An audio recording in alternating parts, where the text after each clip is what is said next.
Bananas you left out. Bananas you left out. Bananas you left out. Bananas you left out.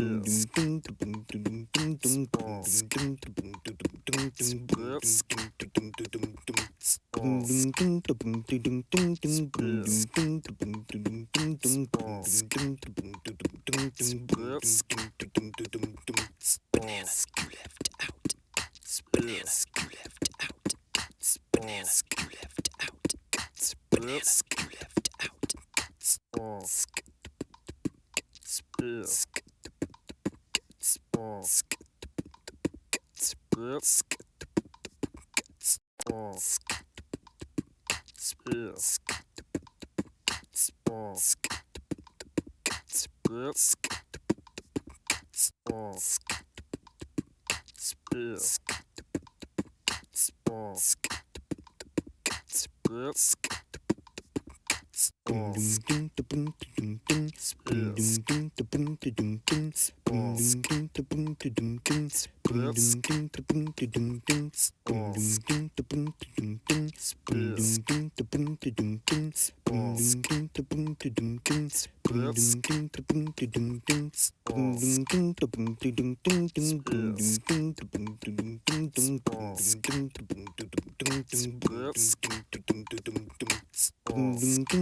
out.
Bananas you left out. Bananas you left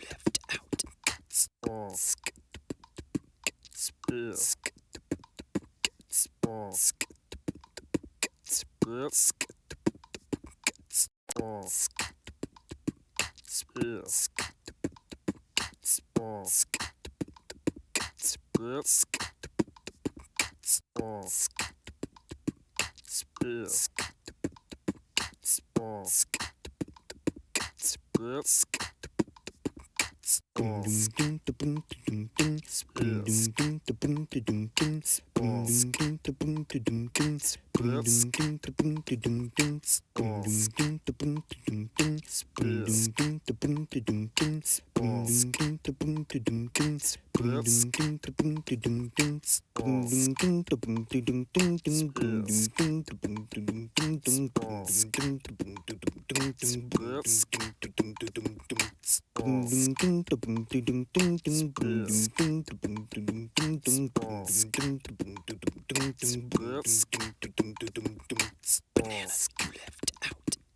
Bananas you left out. Bananas you left out. Bananas you left out. Bananas you left out. Bananas you left out.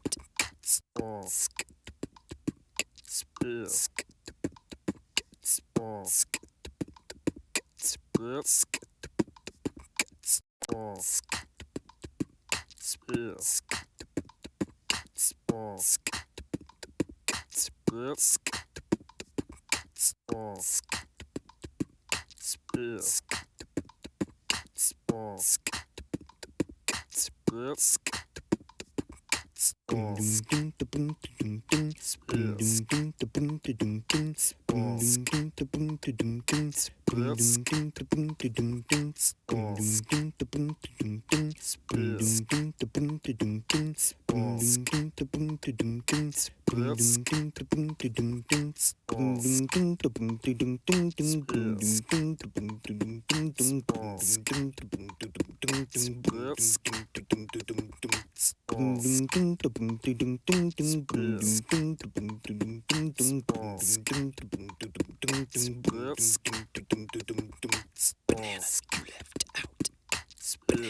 Bananas you left out. Bananas you left out.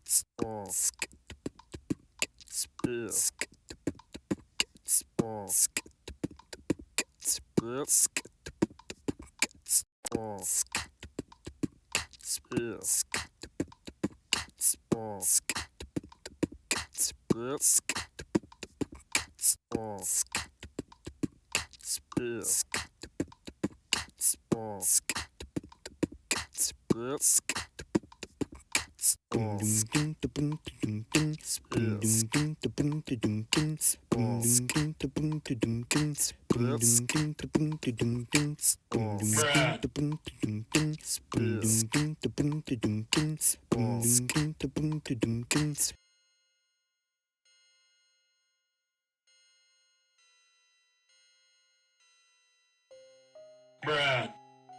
Bruh. Bruh. Bruh. Bruh. Bruh. That looks really cool. Yeah. The stream. We're finally getting into part 3. I might finish it tonight if I have time. I would rather I would rather get this story done faster because there's only 2 parts left, but if this one is kind of long, then I won't finish it because I want to do stuff tonight. I don't want to be stuck. I have Speaky with me again. Once again. Scared. About to be scared from the scary story. Yeah. Man. I had so much energy earlier today, and now that I'm actually pressed record, probably because I was just sitting down for like 3 hours playing Warframe. Oh, it was a lot more than 3 hours. Oh my gosh, the story of my life. Yeah. It's like the One Direction song. Story of my life, I'll take her home. Been to drive all night, 'cause she's frozen time. Is frozen. Nothing little pre-workout can't fix. Think about it. I'm gonna do something tomorrow morning. I don't wanna ruin my time tomorrow by staying up super late. Man, I might need to drink a little caffeine. I need sleep. Pfft, not me. I'm not saying I need it, just, you know, I kind of need it, yeah.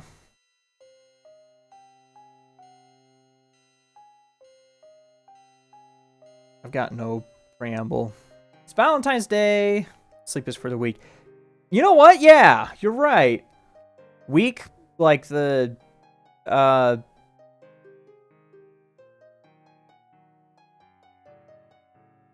don't know. Now we're in the creepypasta room. Welcome, boys and girls. Brothers and sisters. Master Wayne's and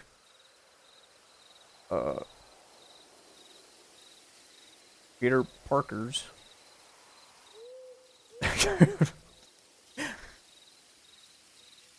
Gosh. Okay, what? Where are we at? Okay. So in the story right now, the main guy, Clancy, his sister, they found her remains. They found her charred remains in her house. Then they listen. The detective comes over with her cell phone and a bunch of recordings on that cell phone. What? The recordings. What was the detective's names? Marcus. Marcus, the detective. Yeah. Marcus listens to recordings with Clancy and shows him that there's like a monster that's mimicking people and probably replaced his sister. His sister shows up again, and then he stays at his sister's house. She kind of hits on him in a very demure way. That's not actually true. I added that. But still. What else happened? Not a lot happened in the last episode. That's why I might finish it tonight, just so we have a satisfying conclusion somewhere. Not a lot happened. She was creepy, and that was about it. Or Clancy was like texting Marcus, his BFF, like laying on his stomach, kicking his feet in the air, and giggling. Like burying his face in a pillow to scream every time Marcus said something nice to him. You know, that kind of stuff. And the thing that's mimicking his sister, who's back. She invited over her friend. It was wholesome and gay. Invited her friend over, Sarah, I think her name was? No, Sarah is the sister. I don't remember her friend's name. Yeah, the sister. I hope your Valentine's will be full of love even though you don't have someone to spend it with. What do you mean? I've got you guys. Welcome, I'm just a lamp. I hear a lot of people love you. They love lamp. I'm just... Read again. I hope your Valentine's full of love, even if you don't. I don't know why I saw if and just went though in my head. I was like, oh yeah. Even though, yeah. Even if, yeah. Thank you. I have a race. I'm actually going to run a 5K tomorrow for Valentine's Day. Ooh. That's pretty cool. Yeah, not a lot is going on tomorrow. Might watch Twilight with my family. That's gonna be pretty cool. I love Twilight. Running?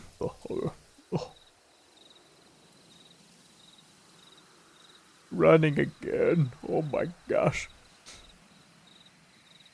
Okay. I'm gonna get into the story now. Are you guys good and spooked? You scared? Is the background music going? Oh, wait. I gotta start. Part 3 of... Are you sure about that? I love running. I don't know why. It's painful and it sucks because I'm really out of shape. I haven't been in shape since high school. But I love running. I love trying to stay in shape. It's the effort that counts. Plus, like, the feeling of accomplishment. Round is a shape. Round is a shape. So is a rhombus. And that's more like me. More of a trapezoid or a rhombus. I know those are two different shapes, but that's... yeah.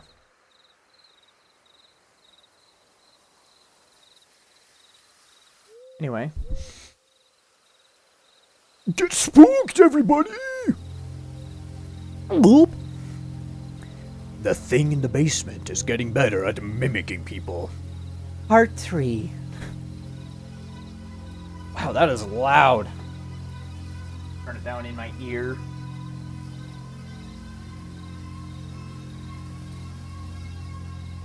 Okay. No difference to you guys, but big difference for me. Spooky music was way too loud. Okay. Part 3. I backed away from the house slowly, deciding not to wait around and see what would follow. Sarah's backyard wasn't big, and it was separated from her neighbors by a measly picket fence. Easy to jump over for a hasty getaway, since I wasn't about to go through the house and risk being seen. Why? Luckily, her neighbor didn't have any dogs, and didn't even appear to be at home, actually. So I ran through their yard and emerged on another street.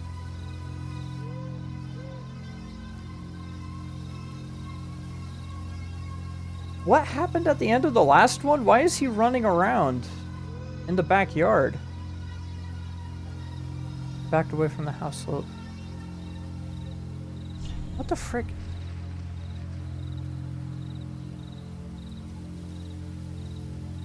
Terrible. Her talking, laughing. Oh, that's right. Okay. He did discover Marcus was chasing him with a feather, tickling him. Stop! Okay, I guess he went outside to text his boyfriend Marcus, and then realized that all of the messages were deleted, so she knows. Yeah, the creature who's mimicking his sister, knows. We know that. Okay. And now he's running away and snuck through the neighbor's yard. Okay. No destination in mind, I wandered the town for a while as I planned my next move. First things first, I needed to contact Marcus, but he wouldn't answer his phone. I tried calling him over 20 times, only to bet my... I tried... Holy cow. I'm still locking in. I'm still in Warframe mode. I tried calling him over 20 times, only to be met by his voicemail. You've called Detective Marcus. If I didn't answer, I'm either busy with work, I'm sleeping, or I'm dead. Leave a message after the beep and I'll call you back either when I'm done with work, when I wake up, or when I'm resurrected. Cute. Boop. Hey, Marcus, it's me, Clancy. Sarah's onto us. She's 100% the Mimic. I ran away. Call me back as soon as you can. That was a good message. And just to be sure, I sent him a text as well. Sarah's onto us. Call me back ASAP. Stroke. Save that for tomorrow on Valentine's Day. Yuck. I mean, stroke. Did I say something? No. Okay. There's just schizo people in my chat. That's fine. Good. You do you, Chesh Daddy. Do you. With that taken care of, I needed to decide where to hide. I still lived with my parents, and their house was obviously out of the question. It would have been the first place Sarah checked for me. Without a place of my own, and with a few friends... Without a place of my own, and with few friends that also still lived with their parents or in college dorms, my options were down to nothing. No choice. Gotta take my chances at home, I decided. Hotels don't exist?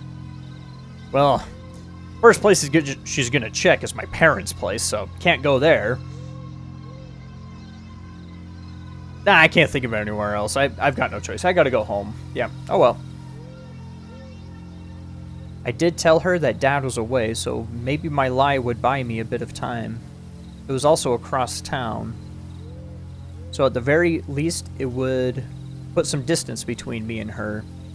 I reached it half an hour later on foot and tried to call Dad, but he wouldn't pick up either. Straight to voicemail. Straight with mom. Same with mom, who'd usually answer her phone even at work. I banged on their door. I tried calling both of their phones again and again, all to no avail. Fine, I'll let myself in. Then. I wonder if she did something to his phone to where he can't contact anybody. Because literally nobody is contacting, is answering him. We had one of those fake, hollowed out garden rocks where we kept an extra set of keys. But lifting it up, I found spares missing. What the heck? I wondered out loud. We never misplaced those keys. Dad was very insistent about it. Felt another pang of panic, and my thoughts instantly went to Sarah. Did she anticipate this scenario? Did she steal the keys? No, that couldn't be. I had her under watch ever since she came back. Unless... He said out loud. The recording she'd stopped. Was it for this? So she could leave her house, run across town, take the keys? She definitely would have had enough time until I woke up, but no, that made no sense. If she'd done that, if she'd have gotten so close to Dad, she would have made her presence known to him. Amy, maybe? That was her name. Amy. That didn't make much sense either. I couldn't just assume guilt all willy-nilly. Amy was probably a victim of the charade, not an accomplice. No, I have to dial back on the paranoia. Someone simply used them and forgot to put them back. My phone started ringing, but it was an unknown number. I was tempted to answer, thinking it might have been Marcus, but I didn't. It rang until it was directed to voicemail, so I waited with bated breath to see if the person would leave a message. No dice. Hey, it's Amy. Where are you? Sarah's worried. A text popped up on my screen soon after. Speak of the devil, I mumbled, to no one in particular. I guess it's Amy, so. Hey, it's Amy. Where are you? Sarah's worried. That's her voice. Speak of the devil, I mumbled to no one in particular. I didn't respond to them, of course, and fortunately they didn't try again. So I waited on the porch for either Mom or Dad to come home and let me in, trying to decide what lies to spin for them. A few minutes turned into half an hour, then into an hour, then into 2, and neither one arrived. I checked my phone. 5 p.m. That matters. Any minute now. I kept trying to reach Marcus in the meantime. I think I made 50 calls at the very least, but none of them went through. 6 p.m. came and went, then 7, and my parents showed no signs of returning. That, of course, only served to exacerbate my distress. Something was wrong. Very, very wrong. Whoa. Funny, he waited like, 4 hours? Yeah, 4 hours before he was like, something ain't right here. something's wrong. Oh.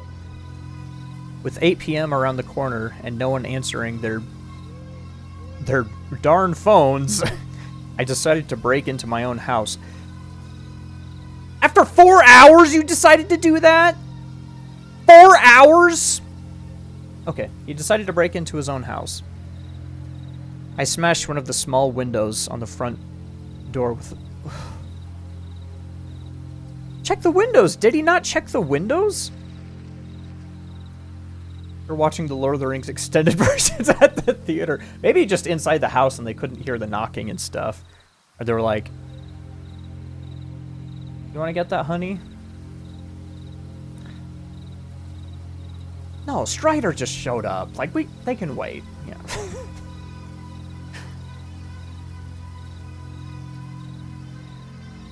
Where was I at? Okay, decided to bring it back. I smashed one of the small windows on the front door with a fake rock, unlocked it from inside, and made my way in. Half of me expected to find my parents waiting in the dark, or worse yet, as 2 day-old corpses, but the house was empty. Sounds about right. Yeah. You can't just walk away from that, you know? Round these parts, he's known as Strider. I'm just like, ding dong. Okay, let's pause it. I'm gonna go get that. No. Just don't freaking break into your house like that. There's so many ways you can get out a credit card and like jimmy it. There's so many ways you can break into your own house. I've broken into my own house so many times. You don't have to smash a freaking window. Okay, I'm locking in. I'm ready. Okay. I'm scared. The rest of the evening was spent in silence and dread, with me looking out the window every other minute, expecting Sarah and Amy to come knocking, which they didn't. I locked up everything I could, and you already broke a window on your front door. You can't lock that now. Okay, yeah. I went to the garage to get something to patch up the broken window. It's a nice diversion from my worries. I always found that keeping busy helped me. As I was nailing a plank over the gap, my phone dinged.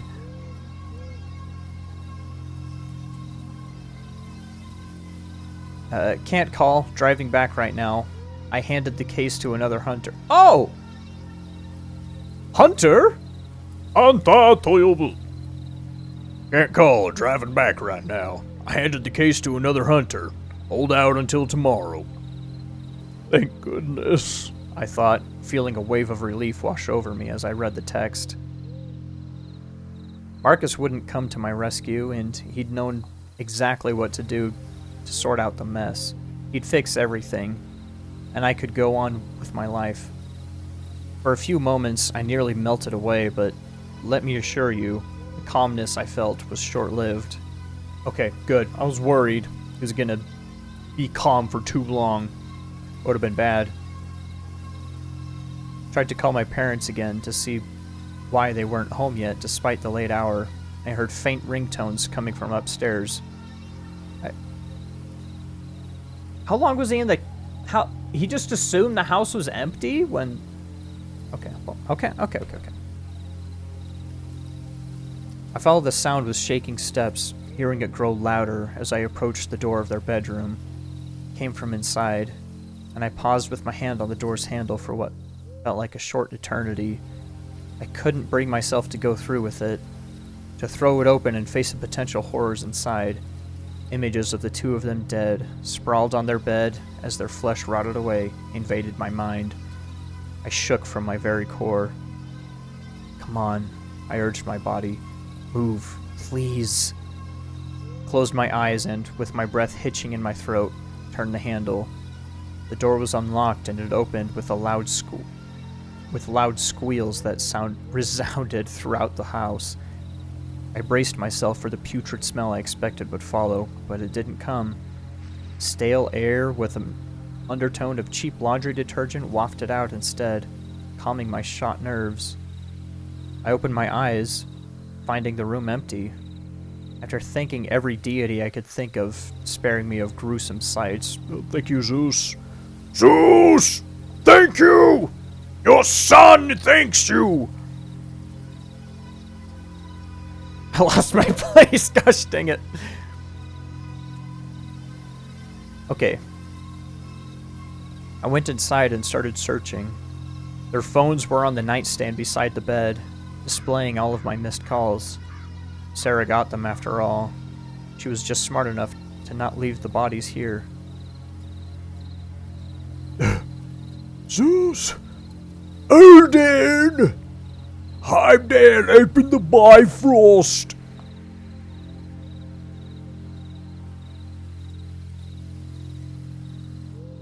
Why is he just assuming Sarah got them now? Because their phones are there. Okay. Anyway. I couldn't sleep much that night, so instead I got a crowbar from the garage and made rounds around the house. I double and triple checked all the doors and windows to make sure they were locked. Then I hunkered down and waited. The coffee machine worked overtime as I pumped my veins full of caffeine and nicotine in an effort to stave off my exhaustion. After nearly 2 weeks of improper sleep, I was starting to feel the effects. 2 weeks, good grief. We're all fired up. We'll all be okay.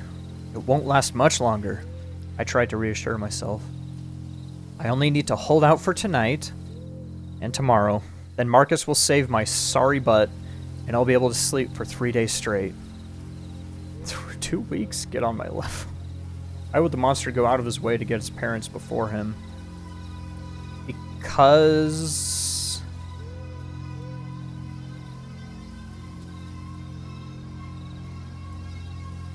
we don't know. We don't even know what the monster even wants. Like, why it's choosing to deceive him and get him hooked up with his sister's friend. Yeah, we have no idea what its goals are. Again, he seems pretty sure. He seems pretty sure that the creature killed his parents.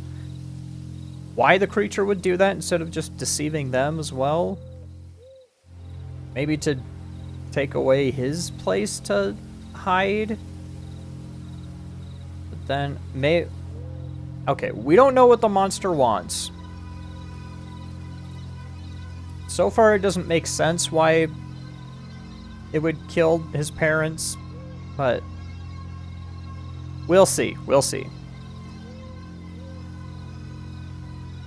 That's how I spent most of that night, wide awake in the dark kitchen with the crowbar by my side. I wrote the previous post to keep myself busy, and I jumped at every tiny little sound that came from outside. Midnight came and passed, and I found myself dozing off into short bursts of microsleep. Come on, I urged myself. Stay awake!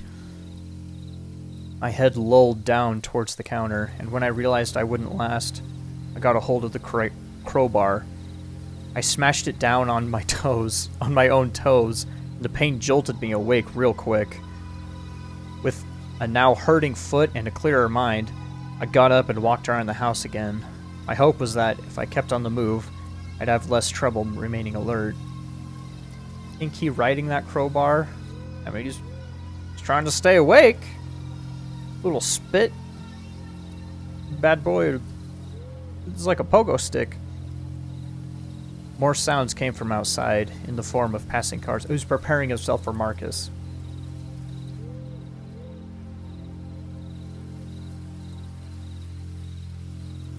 I just got an image. Okay. More sounds came from outside, in the form of passing cars or wandering animals, but I checked them regardless. I ran around between the windows, parting the drapes only to see without being seen myself. Oh, only enough to see without being seen myself. To my relief, none of the cars that passed were the same, so for the meantime, I wasn't being stalked. By sunrise, around 7 a.m. or so, I finally couldn't take it anymore. I was a wreck in every sense of the word, and fatigue did me in. I'm not sure when or how it happened, but I think I just fell off my feet and went to sleep on the floor because I don't remember ever laying down. It was fitful and all around too short. Okay. The phone's ringing woke me up a couple of hours later, at around 9 a.m. I jolted to my feet with my heart pounding so hard that I was afraid it would break free from my chest. I feel that, yeah. No, mood, yeah, exactly. You probably know the sensation. Yeah, hey, even he knows that we know. That distinct panic of being woken suddenly by loud sounds. At any rate, I checked the phone and saw Amy's number. I half wanted to just throw the darn thing against the wall and break it, but I stopped myself when I realized it was my only lifeline to Marcus. This dude. It's writing itself, this yaoi fanfiction, it's writing itself. The call went to voicemail, and I received a text soon after. Where are you? Where are you, Clancy? A steady, buzzy A steady buzzing burrowed. Oh my gosh. A steady buzzing burrowed into my brain, nestling between my thoughts. My temples ached from lack of sleep. And when I tried to rub the hurt away, it spread to the rest of my scalp. You said you wanted to talk without Sarah around, so let's meet somewhere. Just the two of us. Another text from Amy, and one that felt distinctly like a trap. Woman asks him out on a date. This is a trap. I don't trust her.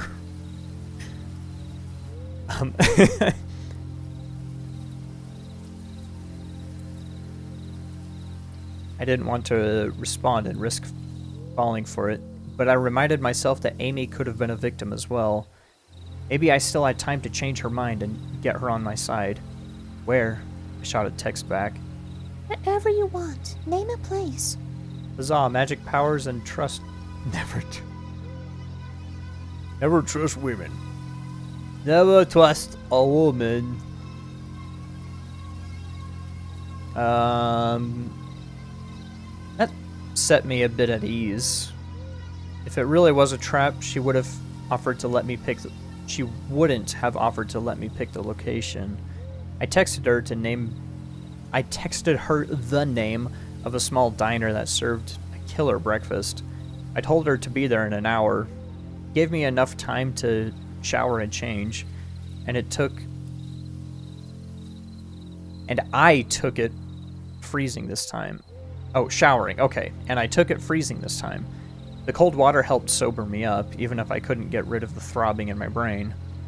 I felt a bit more rejuvenated when I was done, so I hit the road, making a small detour to buy a pack of cigarettes. This dude and his cigarettes...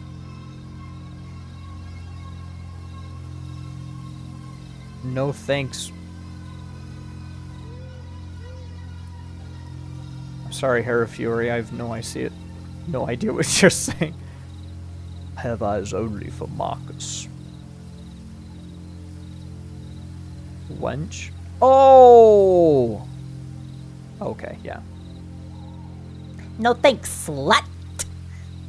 I like... Or... Yeah. You'd hoped. Yeah. Yeah. Okay, I figured it out. I gotta keep track of my slurs, you know.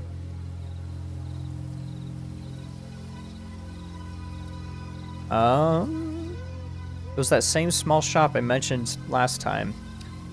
Of course, as it was halfway between our house and close to the diner, only this time it was empty save for the old cashier. A feeling of deep dread shot into me the moment I stepped foot inside. But my mind is discombobulated. Is Sherlock Holmes there slapping you in the ears? Discombobulate.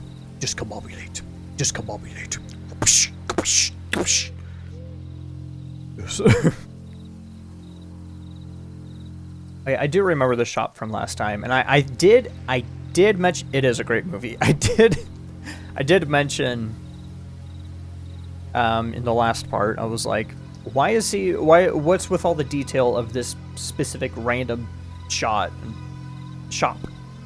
not shot, but this random specific shop, and I was like, okay, it'll be important later, and here it is, here we are. Okay. They're being paranoid again. You're being paranoid again. Okay. You're being paranoid again, I told myself as I calmed down. Get a grip. It's the lack of sleep. The lady bid me good morning. As we made small talk, as I paid for the cigarettes, I went to pull out my wallet and rifle through it for change. But the moment I took my eyes off her, I felt her staring at me. Same sensation I got from Sarah, setting in so fast and intense that it made me jump back. Are you okay, dear? The old woman asked as I bent down to pick up the wallet. Yeah, I'm tired, ma'am. I would hit her with a ma'am. Good day to you, lady. Oh, yeah, she bid me good morning. I bid you good morning. Thank you. How are you? Terrible. I saw a mud crab the other day. Awful creatures. Goodbye. Goodbye to you. Oblivion dialogue. Okay. Good grief, you sure look the part. You're so young. You should take better care of yourself. She scolded, not in a belittling way, but more in that grandma worried for her grandkids way. I will, I reassured her. I'm just going through a rough patch, that's all. I got a few bills out and coins, placed them on the counter in front of her, and turned to leave. Have a good day, sweetie. My ears likely played tricks on me, but I could swear in that moment her voice cracked just a little, sent a chill crawling down my spine, and put a spring in my step, sending me into high alert as I power walked away. When I saw spring and something with T later, I immediately thought of Spring Trap. I was like, oh, FNAF reference. I put a spring in my trap. I put a spring in my step. Whoa!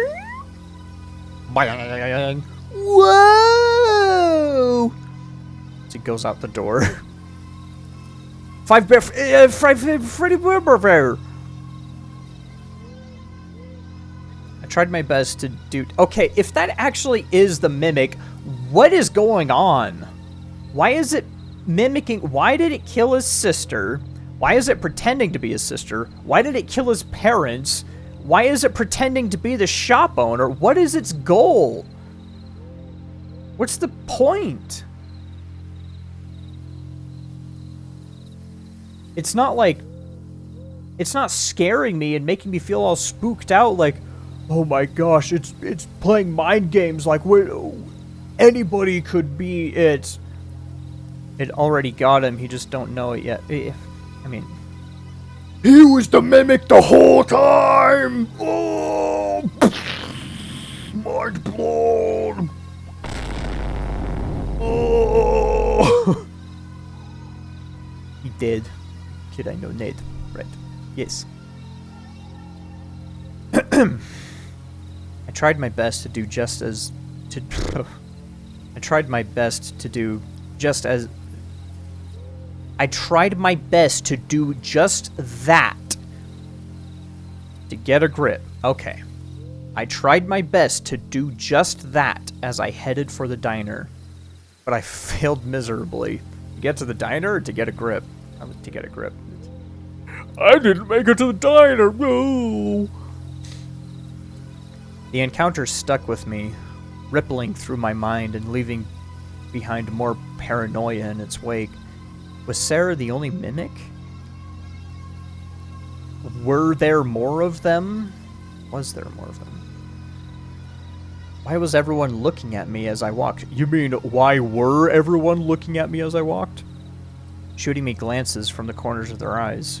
Was I acting strange? Giving them a reason to? Or were they on to me as well? I slapped myself when I realized just how absurd I sounded. And it helped set me oh my word. I slapped myself in the freaking face and set me straight. Even if just a bit.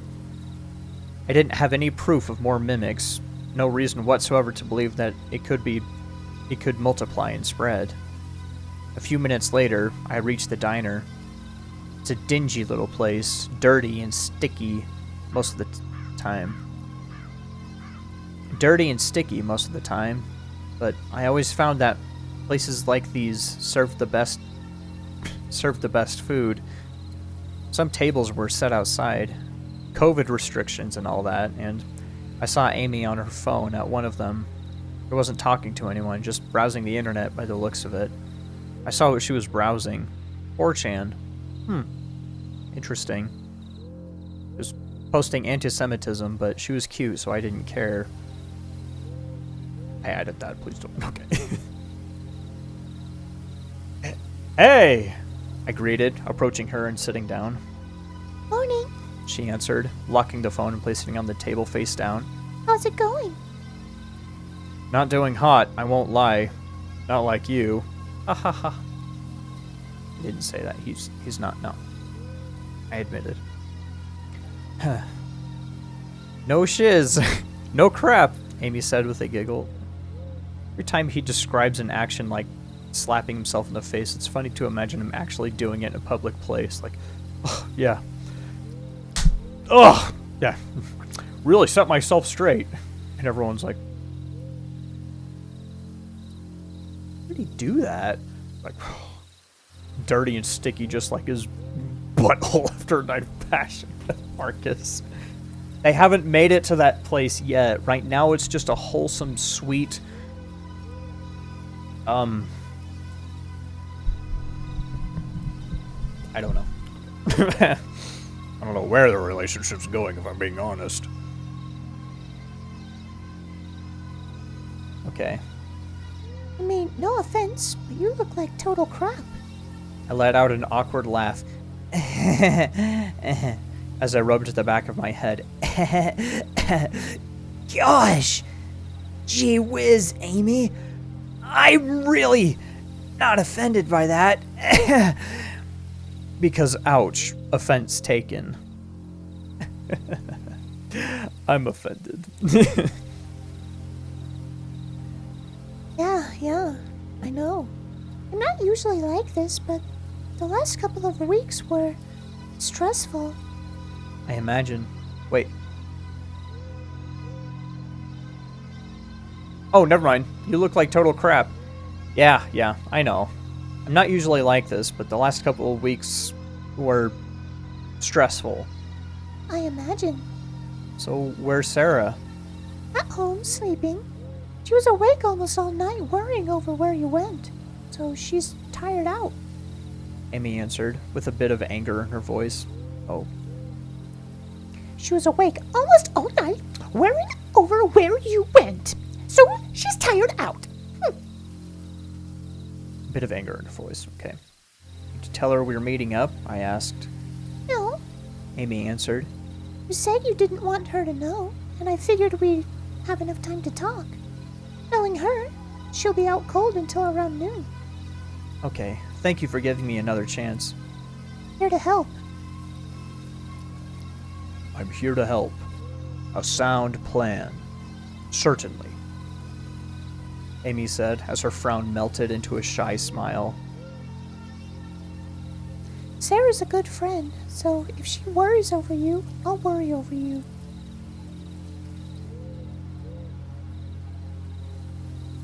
I'm shaking in my boots. This is so spooky.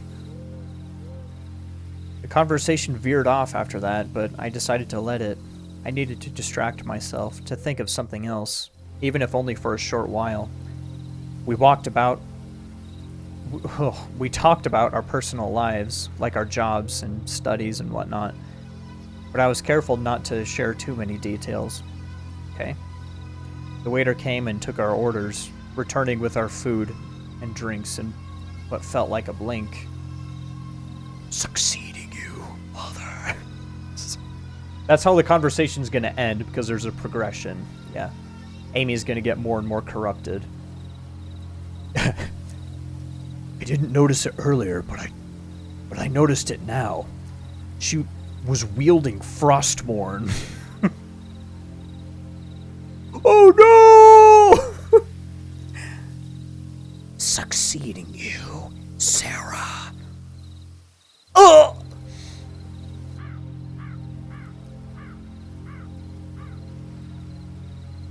Okay. And then the teacher caught us, and I got suspended for a week. Amy finished telling me about some of her high school misadventures. You should have seen Clara's face. It was totally worth it. Probably took her a month to clean that garbage off her windshield. Poop? Bet she didn't mess around with you guys after that, I said with a laugh.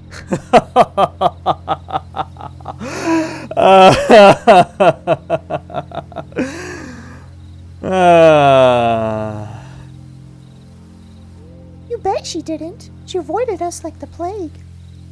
Never really had problems with bullies myself. I was friends with the jocks and they kept me safe. But I did get into trouble with a teacher, or when a teacher caught us smoking behind the gym. So you started early, huh? Amy asked. Yeah, I was a stupid teen that wanted to be cool, but I regret it to this day, I admitted. So quit. Oh, sure, because it's that easy to curb an addiction, I quipped. I mean, how didn't I think of that idea myself? It's genius. We laughed it off.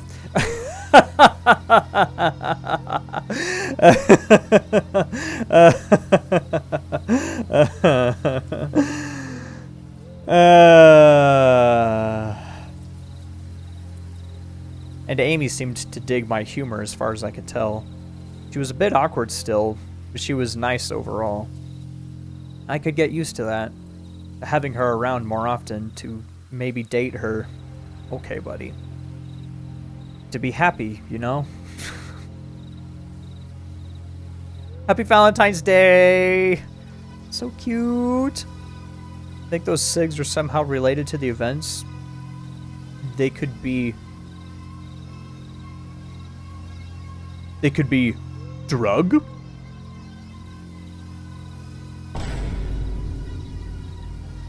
I mean, well, they are. Nicotine is a drug, so...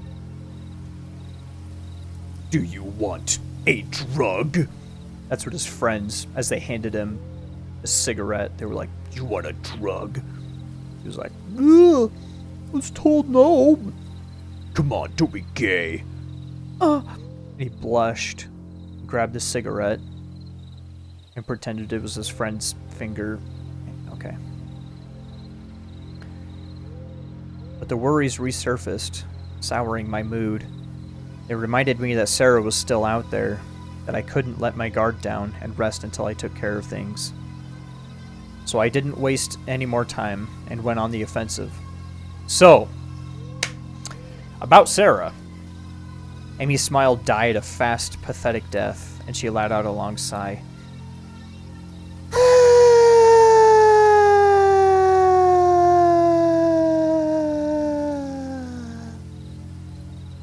What about her? I want to discuss her to convince you. You can't convince me. Monsters aren't real. Just listen to yourself for a second. Come on.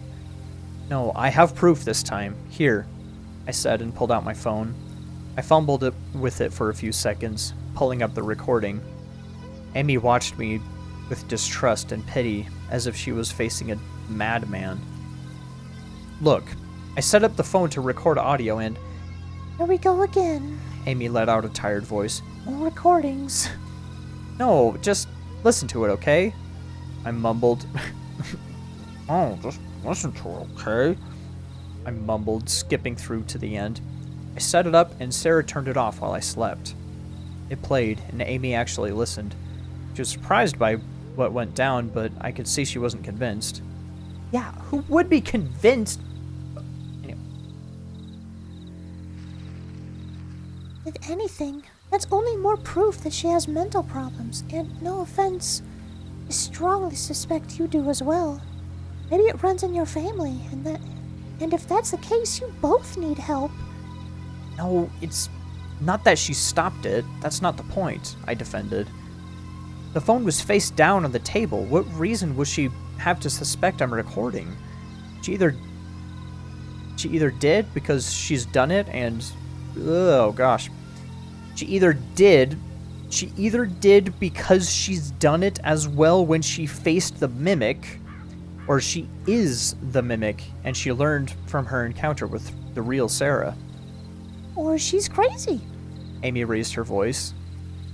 She has the same delusions you do, so she's just as paranoid as you. She also deleted the texts, the conversations I had with Marcus, the detective, I burst out. I felt like I was on the brink of convincing her, or winning her over, that she only needed the slightest push in the right direction, and I'd have myself an ally. So... She started, but I cut her off. But I cut over her. I cut over her? And what about the body? The one that was buried? It wasn't a body, Clancy. Amy said. I went completely silent at that. I was dumbfounded. There wasn't a body? Did he not go to her funeral? What?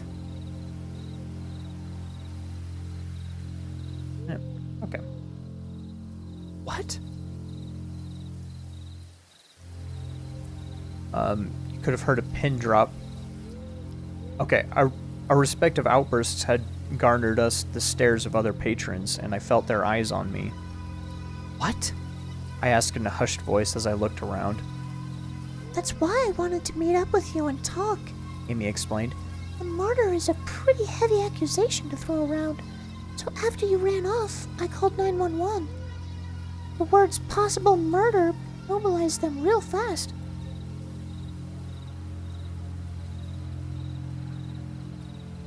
What? 2 officers were at the door in less than 5 minutes. Who the frick would he have murdered? What? Okay. There wasn't a body. Who could he have possibly murdered? I couldn't believe what I was hearing, but I knew that I'd messed up.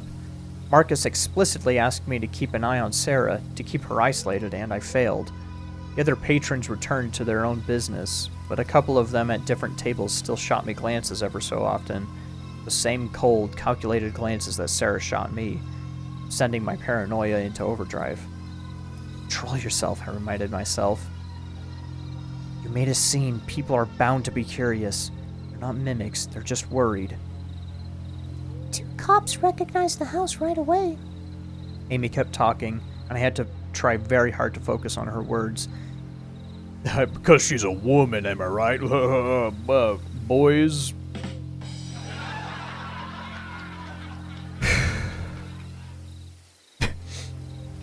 They were the same ones that checked up on Sarah before. When she was having her breakdown. What? When she was... having her breakdown, so... Why is there a comma there? Okay. So they thought that she finally went off the rails and hard enough to kill someone. But I explained the situation to them. I brought up your accusations, and they assured me that something like that never happened. Oh, okay, that's... They showed up in a jiffy, and she's like, there was a body, and the police officers were like, nuh-uh, there was no body. That's why, okay. No, I stammered. No, that's wrong. That's wrong. I was there. There when the body was pulled out on a stretcher. There at the funeral. There for all of it. She died. Someone died. I swear on my life. I was so fired up, so absorbed by my rants that I didn't notice getting up from the chair and leaning on the table. Amy pulled back from me with fear evident in her eyes. But to her credit, she composed herself fast. To her credit, she wasn't scared of me for long. That's such an awesome thing to say. It's worse than I thought, she answered. Clancy, you had a mental breakdown as well, okay? It wasn't real. None of it was real. Some of the other patrons moved to get up as soon as she did, likely expecting a scuffle. Amy walked around the table slowly, lifting her hands up as if to say she wasn't a threat. Look, she continued. I know that it's hard to hear, but it's hard to come to terms with the fact that your mind has been lying to you, but it's the truth. I'm not here to accuse you of anything. I'm not here to get you into trouble. I'm here to help, okay? Will you let me help you? You don't need to call the cops or anything. Just come back with me to Sarah's place. We'll talk it out. We'll give you space and let you calm down. We'll let you... We'll do this on your terms, okay? You'll be in control at all times, and when you feel ready, I'll help you look for professional help. My parents, Dad and Mom. I tried in a final tactic. They're gone too. Please, you have to believe me. Sarah's the mimic, and she murdered them. Your parents are away on a vacation, Clancy. And then she sneezed. Amy rebuked me. To the Grand Canyon. No, that's the lie I told Sarah to keep her away from them, I answered, certain that I finally had her. I told her they left her their lit. I told her they left their phones at home, and lo and behold, I find their phones at home. But they didn't go anywhere. It was a lie. They've been planning this vacation for months. Even I've heard about it. Sarah wouldn't shut up about them. She wanted to go too, but couldn't get the time off work. Lies. Deception. No. This is wrong. It's all wrong. I know it feels wrong, but please, believe me, Clancy. I feel like Amy's the mimic right now. That's the only thing that makes sense to me.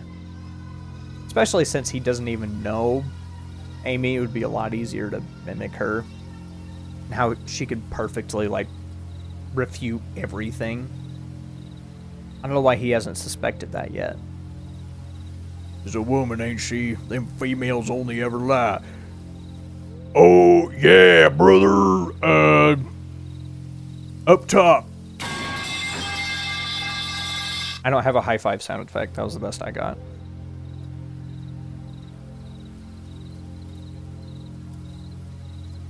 She reached out for me, but I recoiled. It couldn't be. It was all wrong. It was. I swear. It was my own lie spat back at me as truth. I felt trapped, suffocated, like the world shrunk around me and pinned me into place. What I wished Marcus would do to me. It was all wrong. It would be right if Marcus was... Okay. Amy took another step towards me, and I could see the other patrons getting on the move as well. They'd catch me. They'd lock me up in a loony bin, or worse yet, they'd take me back to Sarah. I couldn't allow it. But in that moment, I felt entirely powerless to stop it. They actually cannot, unconsensually, put you in a loony bin unless they evaluate you first and find that you are not mentally sound. And he could absolutely convince them he is mentally sound. Anyway. It's not like in the 1800s anymore. You know, like, crazy old Maurice. It's not like that.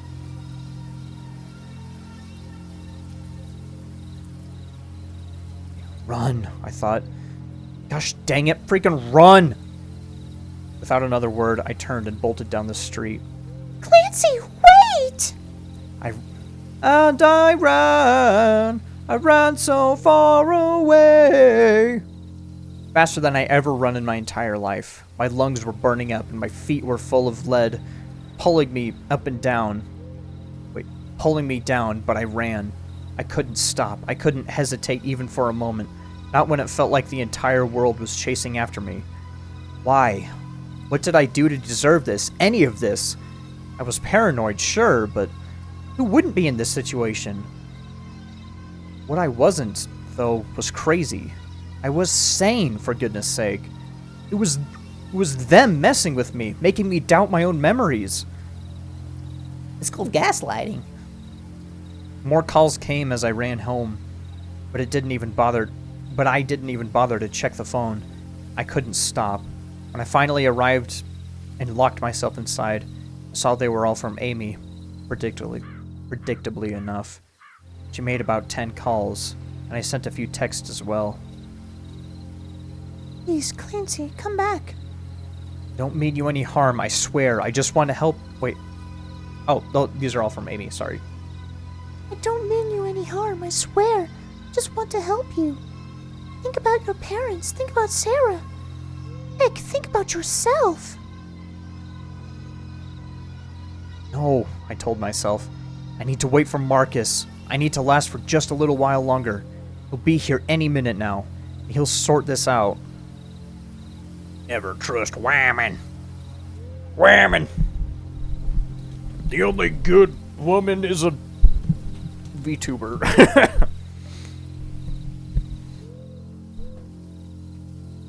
I looked out of the window to see if anyone had followed me, but they hadn't.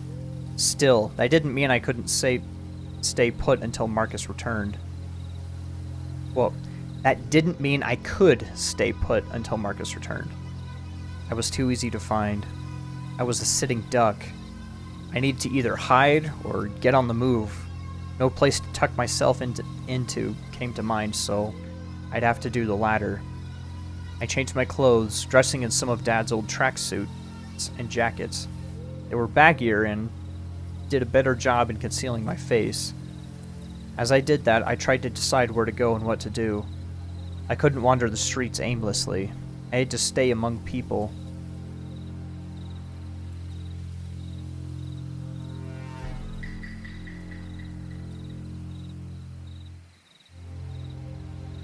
To blend into the crowd and hopefully have a shot at calling out for help if I was found. But our town wasn't very big. We didn't have malls or busy districts. Some bar then? I decided. Aimlessly.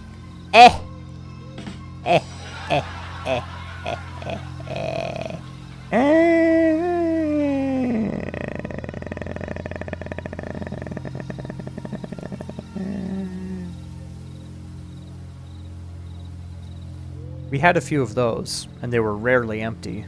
So I left the house and headed for the farthest bar I could think of, hoping it would be the last one Sarah and Amy would check. I kept my head down on the way there, trying my hardest not to attract attention. When I made it half an hour later, I let out a sigh of relief. Bruh. Bruh. I got you, fam. I went in, found a table in the back of the room, and made myself comfortable. It was one of those sports bars, always displaying some match or another. I don't know. I'm not big into sports, and my mind was in an entirely different place the whole time I was there. The waitress came over after a few minutes, but I didn't notice her until she cleared her throat to get my attention. Ahem! Oh! I jumped back. Sorry, I had a crappy day and I was distracted. That's okay. Will you have anything? Sure. Bring me a beer, please. Any preferences? He asked. He's not gonna card him? Oh, I guess... Okay, they card you when you buff through. I don't know why I like imagining him, like, running and, like... and he gets to the bar and, like... They're like, oh, whoa, ID. And he's like, oh. And he goes in there.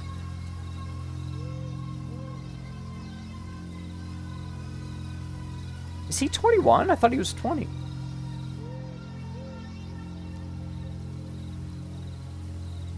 Maybe this isn't in America, is it?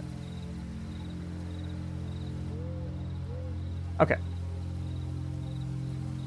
Whichever one you have, it doesn't really matter. And keep the tab open, I'm waiting for someone. So I'll be here for a while. Okay, I'll be right back.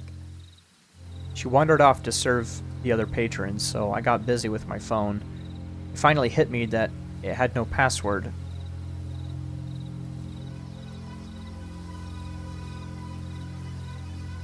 You want to talk about bruh?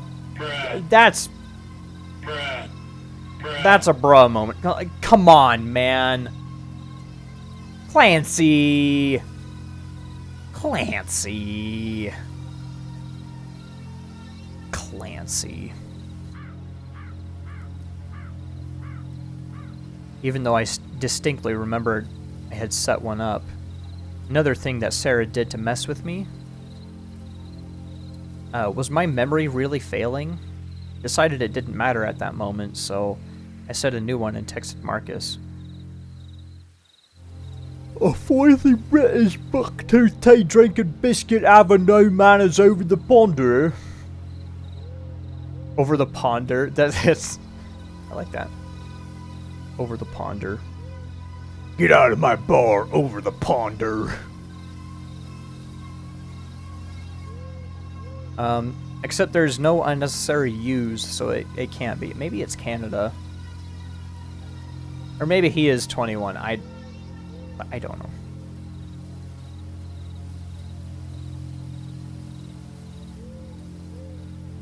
Okay, so... I decided it didn't matter at the moment, so I set a new one and texted Marcus. You're trying to get me. I'm on the run. Call me when you get into town and we'll meet up. The waitress returned a few minutes later with a mug of beer, and she set off again. I sipped from it occasionally, but my focus was on my phone, watching seconds turning into minutes with bated breath. The finish line was within reach, and I couldn't wait for the terror and paranoia to be over. I was tired. More episodes of the microsleep came and went, but no one seemed to notice or even care. They left me worried, as they caused my attention to falter. About an hour later, around lunch, Marcus finally texted me back. Seeing the notification pop up on the screen got my heart pounding faster, chasing away the fatigue of for the meantime. Chasing away the fatigue in the meantime. I'm almost there. Probably arrive near sundown. Felt relief washing over me, as sundown wasn't far off, winter and all that. I only needed to last for 4 or 5 hours.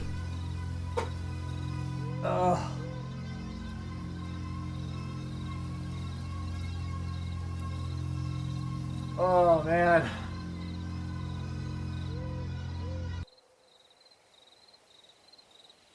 Finally be together again. I know.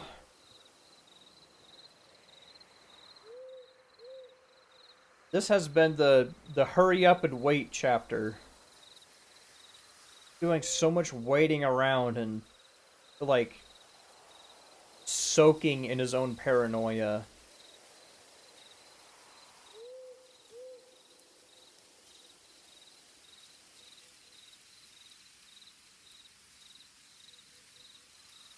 Hopefully Marcus shows up soon, so...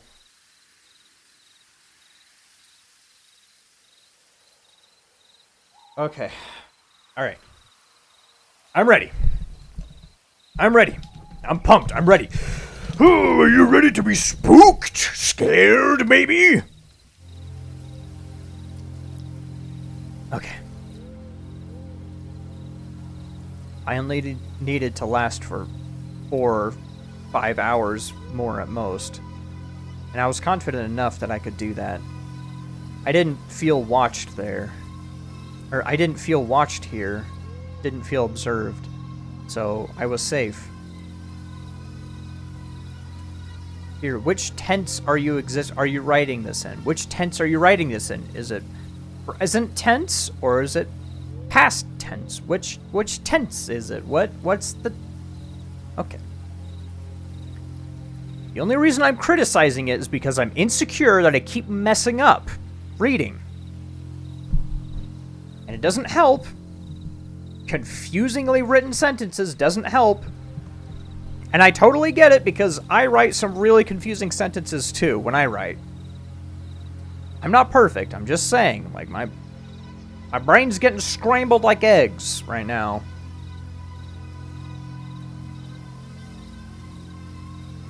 Okay. Make it funny. Oh, thank you, Primo Sparky. All I needed to do was to stay awake, to keep the beers coming. Yeah! And I wouldn't be kicked out of the bar. So long as I sipped them slow enough to not get drunk, I'd be fine.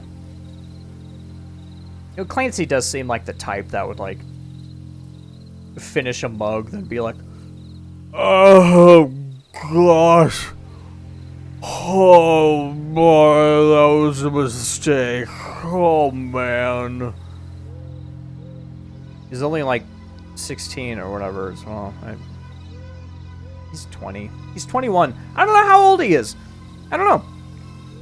Amy tried to contact me again. More calls and texts spread out over the remainder of the day, but I didn't answer. I won't transcribe the texts because they were just more of the same. Variations of "where are you" and "come back." Sarah's worried. Time flew by, and before I noticed, it was getting dark outside. The sun touched the horizon, draping the world in shades of orange and red. My phone rang again, and to my utter delight, it was Marcus. "Bring me the tab, please!" I yelled to the waitress before I answered. "Hey." How's it going? How are you? Marcus asked right away. Tired and paranoid as hell heck, but I'll manage. Good. Because I might need you to pull an all-nighter and help me out. Oh, Marcus! The waitress brought me the tab, and I did a double take seeing the price. $25 for a few beers? That's not that bad. Is it? I don't know. Maybe I don't know. I don't drink, but I've been to bars with like friends and stuff as they've drank, and they complained about like they got like a pint each, and it was like $10 for the pint, and they were like, "Man, that's freaking expensive for beer." So maybe that is expensive. Okay, I don't know. I don't know what I'm talking about. I'm spitting nothing. Will do. Can't wait for this to be over with, I answered, pulling out $30 and handing them to her. Keep the change. What was that? $25? Didn't know this was a horror story. It is a horror story!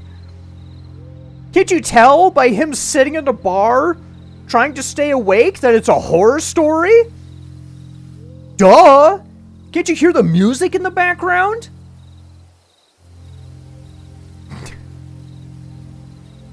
Is $25 for a few beers expensive? I don't know shiz about fudge, so yeah. Keep the change. What was that? Nothing, don't worry. I got up from the table and walked towards the exit. How many beer he ate? He said a few beers. I don't know. A few beers. So 4. I'll say 4 beers. Or cheap, less. Okay.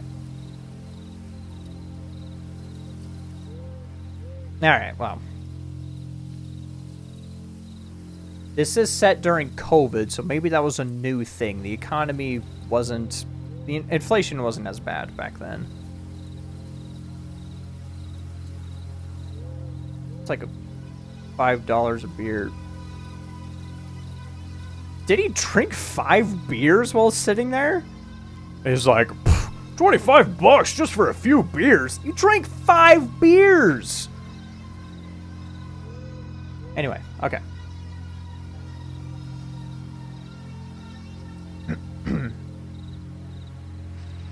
Where do you want to meet up? Pick a place and I'll be right over. I'm entering your town now. Okay, let's... Well, wait a second. Cop car just got on the road behind me. Think they wanted to pull me over. Were you speeding? We don't have time for a ticket right now, I grunted. Not a mathematician. Well, I was hoping you were. Just a little disappointed. Why he grunt? Were you speeding? We don't have time for a ticket right now, I grunted. I wasn't. It's... Marcus was cut off by a loud crash. It sounded like metal bending and glass shattering. I got you, Story. I got you. Almost deafening even through the phone's speakers. What? They rammed me! Marcus yelled. Frick! Get away! I'm trying, but... Oh, thanks! Thanks, Clancy! I wasn't gonna get away, but now I am! I'm trying, but they're after me. They want to run me off the road! Another crash. This one even louder. Marcus cursed in the background, and the sound of tires screeching on the asphalt followed. I don't know what's going on. I'll call you back. Metal bending? They got a skilled earthbender. Holy crap. He's up against Toph. Why would Toph be helping the Minutemen? No, wait! The call ended abruptly. Marcus! leaving me stunned. What the heck was going on? I left the bar, lit up a cigarette, and paced back and forth in the street as stress consumed me. Marcus was so close. He was right here. He couldn't fail. Or he wouldn't fail. He couldn't fail. No. He'd get away, and he'd reach me. And it would all be fine. Yeah, he'll be fine. He's a gosh darn monster hunter. Satan offered to give her sight if she would become evil. Oh, Toph. Offered Toph. I was thinking of Sarah. I was like, oh. They can finally kiss. Aw. Yeah, when he finally gets here. A couple more minutes back. Okay, well, why isn't he heading towards where Marcus could possibly be? Like, if it's a small town, he should know, like, where the entrance is. Like, when I lived in a small town, it was like, oh, someone's coming into town. It's like Walmart. If you go to Walmart, you'll see whoever's coming in. I don't know. Maybe it's because he doesn't have a car. It's something. Make him an honest woman. Clancy, I'm gonna make an honest woman out of you. A couple more minutes passed with no sign of him. I finished the cigarette fast. But I lit up another one right away. I needed to distract myself, to keep calm, to not let the paranoia sink in. It couldn't get its teeth into me again. I wouldn't allow it. I refreshed the texting app constantly, waiting, feeling my breath speeding up. A ding came. And with it, a notification and another text. Reading it felt like a gut punch. The floodgates broke, and the tide of terror I struggled to keep at bay flooded me. I went lightheaded and dizzy, shaking on my feet, and if the world's... Oh, as if the world spun me... Chill with the cigs, bro. I know. Oh my gosh, he smokes so much. Marcus is a woman now. He's going to lie. Oh no! As if the world around me spun out of control. 4 words. 4 gosh darn words. And an incomplete text. Run. There's more of... ...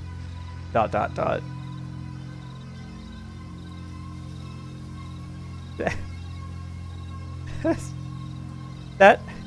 Is that Monty Python? Is that a Monty Python reference?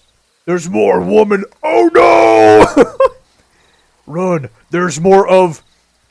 Okay, I'm about to be killed, so I better send text right now. What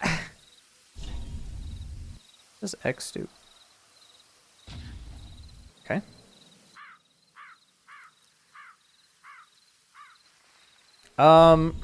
Okay. He's referring to the number of nuclear weapons in Iran. Oh, it's a cyber attack! I don't know that one. It was on the Holy Grail. The guy was like, did he actually type dot? I don't know. It's like on the Holy Grail, and it's like, the monster's name is... Or the castle. Yeah, the castle's name is... And they were all like, what is it? It's like, that's what's written. The castle's name is... Did he write it as he was dying? That's what I think of with Marcus. You have to be this tall to get it. Oh, yeah.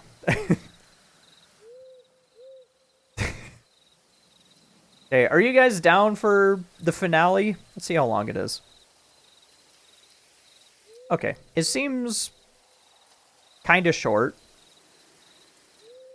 So, yeah, 7:30. I'm gonna read the finale. Let's finish it. Here's the story. Yay! Thought it was a reference for Willow. Oh, that would have been cooler. It wasn't on Willow, was it? No, no. No, it wasn't. No. That was the Holy Grail. Okay. I almost gaslit myself. Not a woman?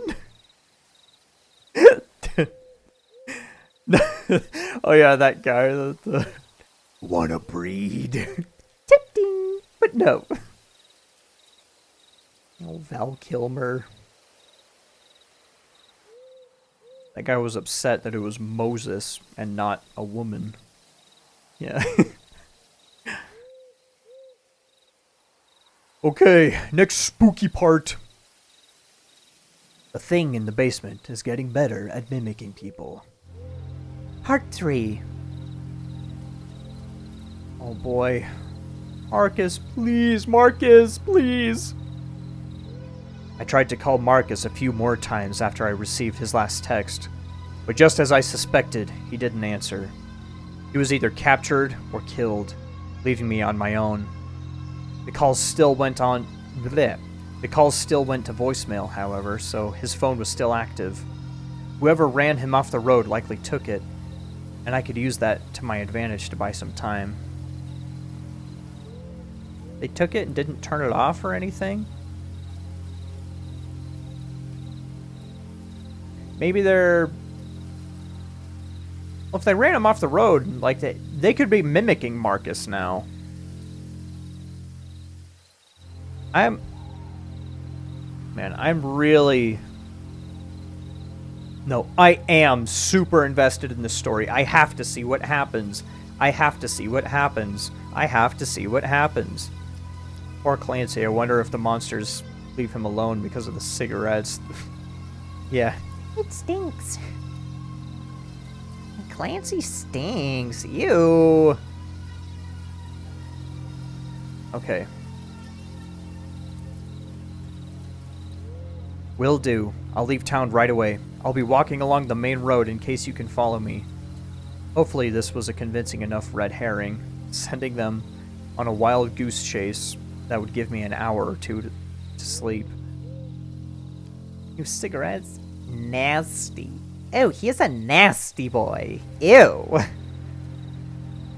I desperately needed some of that to clear my mind so I could think straight. Making any decisions forming any plans in my current condition was a bad idea. I was aware of that much. Keeping that in the forefront of my mind, I made my way home. Many people passed me in the streets, and I felt their eyes on me when I wasn't looking their way, but I remained calm, sort of. Well, sort of. I reminded myself that it was paranoia, that I was slowly going mad from fatigue and stress, that not all of it was real. Some of it, maybe, but certainly not all. I needed to remain rational to the best of my abilities. I got home without incident. No one followed me, and I found the house still empty and locked up like I'd left it. The current plan was to sleep a bit, then head out of town into the wilderness. I'd set up camp somewhere remote, far away from everyone and everything, and use that time to rest. Dad had some bare-bones camping gear that he used to go fishing, so I could use that. Although it wasn't much, it would have been useful.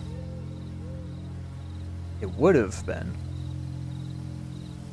It could be useful. I found it all stacked away in the garage, so I threw together a hasty bug.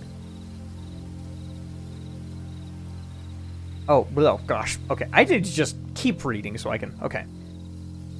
So I threw together a hasty bug-out bag to have it ready. A small fishing tent, a flashlight, some matches, and cans of food. But no weapons since we didn't have any. Okay.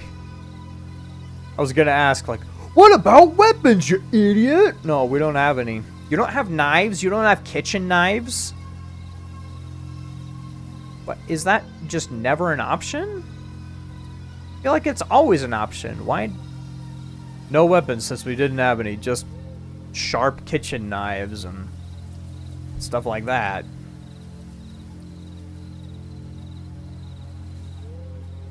Firearm would have been really useful, but this will have to do, I thought, as I retrieved the crowbar. Right, okay, whatever. I didn't plan to use it to hunt or anything.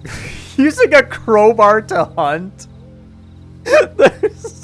Running after a rabbit. Ping, ping, ping. What? I think we could have figured that out. Just to defend myself until I made it out of town. The preparations complete, I barricaded my bedroom by dragging a heavy drawer in front of the door. The window I left unlocked, just in case I needed to make a run for it. You can still lock your window. Oh my gosh, wow. Clancy, you're dumb.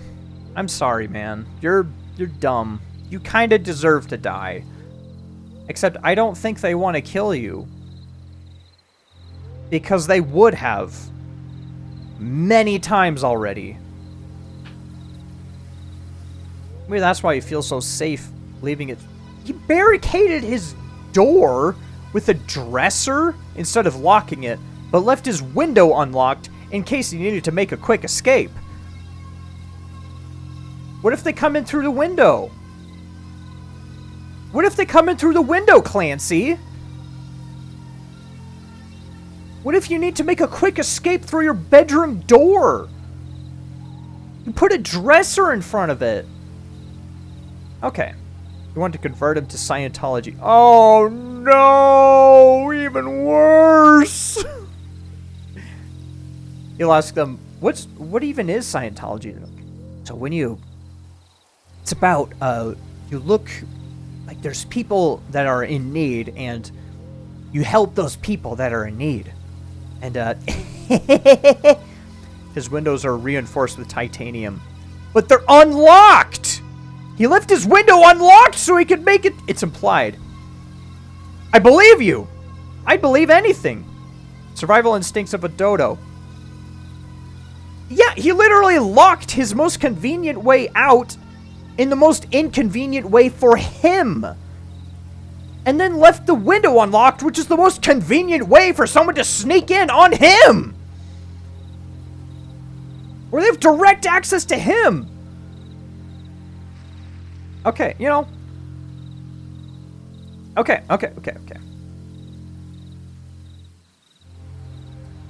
My room was...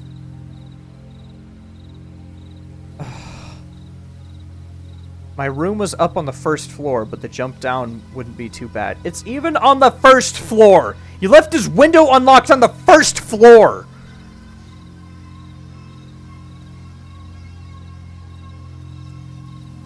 Clancy! Being in an actual bed for the last few days was absolute bliss. I can't describe it. I fell asleep so fast that I almost didn't get to set an alarm to wake me up around midnight. It went by fast, however, and this time I finally had some dreams. Nightmares. Went by fast. Usually when I sleep, it takes forever. Ugh, I hate that. And I was asleep for so long last night. Man, it took forever. Holy cow. Whoa. I can't remember much of them, only bits and pieces. Something crawling into bed next to me, speaking in my mind, trying to undo the seams of my very soul so it could take a peek inside, getting angry when I resisted, growing more aggressive, tugging at the corners of my brain the more I fought back. I woke up screaming, "Ah!" Kicking and punching blindly. Ah! My fist connected with something meaty, and I heard a familiar voice letting out a yelp. What the heck? I opened my eyes. I found Dad on his butt next to the bed. His lip was split wide open, and Mom was by his side on her knees. What? How'd they get in? He barricaded his door with the... They came in through the window. They have to have come in through the window. Out the window, Buzz! You're a genius! The heck was his dad doing to him? He's giving a little tickle. He was he was about to pour water in his ear. I would react that way too. I started, but the words got caught in my throat. That was a pretty intense nightmare you had there, Dad said with a smile, rubbing away the gushing blood with his sleeve. I think I'll need stitches. Looking around the room, I saw that the dresser I had dragged in front of the door was back in its place. The door and the window were wide open, creating a draft that pulled the cold December air inside. The instinct to just bolt it right then and there kicked in, but I subdued it. Survival instincts of a dodo. They shapeshifted. Kill them. They have his crowbar. Wait. I figured it out. Remember his sister? After being mimicked by the creature, was like being kind of weird. Like, I'm heading to bed. Want to join me? And he's like, no, I'm good. She's like, no, suit yourself. I think they want to become Marcus so they can become Clancy's lover. That's it. I figured it out. That's their goal, was to become Marcus this whole time. And his parents are going to be like, we got a little surprise for you, son. Oh, Clancy. You'll be feeling much better now. That's what Dad was doing. Doing what? Preparing him? For Marcus? Oh my gosh. Okay. Where have you guys been? I asked them. I decided to question them because maybe, just maybe, the last few days were indeed a hallucination. To the Grand Canyon, Mom answered and helped Dad to his feet. you know, on the vacation we planned for, what, 2 months now? They're mimics. They want Clancy's robust, supple bottom. Probably is supple. I couldn't think of an example. Dad went to the bathroom to patch up his busted lip, leaving me and Mom alone. He looked back at me for a split second before he closed the door, his gaze filled with anger and hatred.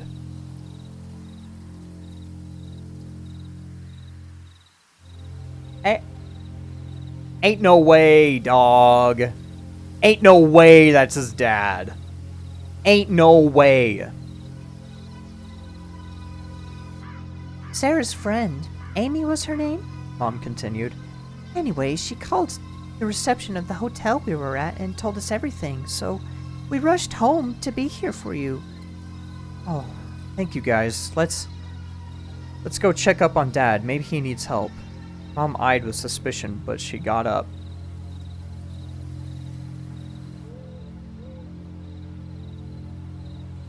What suspicion?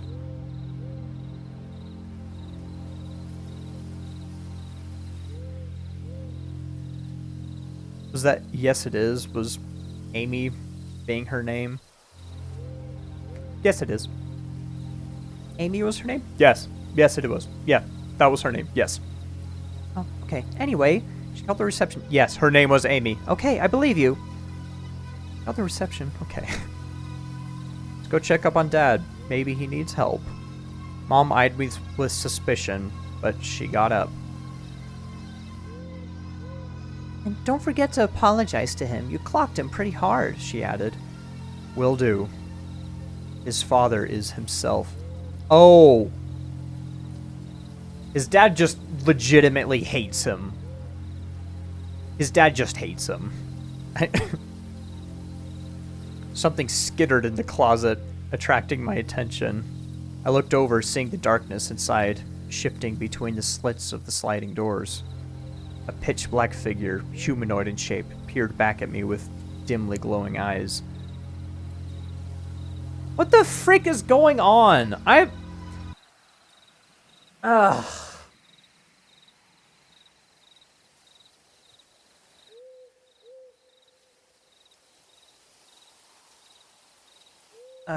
Okay. Maybe this is a nightmare he's having. Maybe there's another nightmare he's having, because if it's not, these mimics are stupid, for one thing. Clancy is stupid. Why is there another mimic thing in the closet, skittering around his closet, and, like, peering at him with glowing eyes and...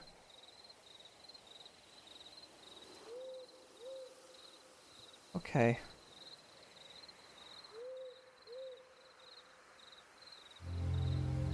I'm shaking in my boots! Can we order pizza? I'm starving, I said, walking past Mom to open the door for her. I think they are invasion of the body snatcher type mimics. That makes sense. It's learning, adapting. He thought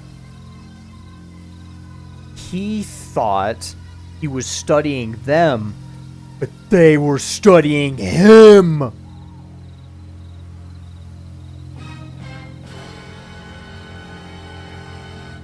Just diddle him already. I know, get on with the story. Gosh, okay.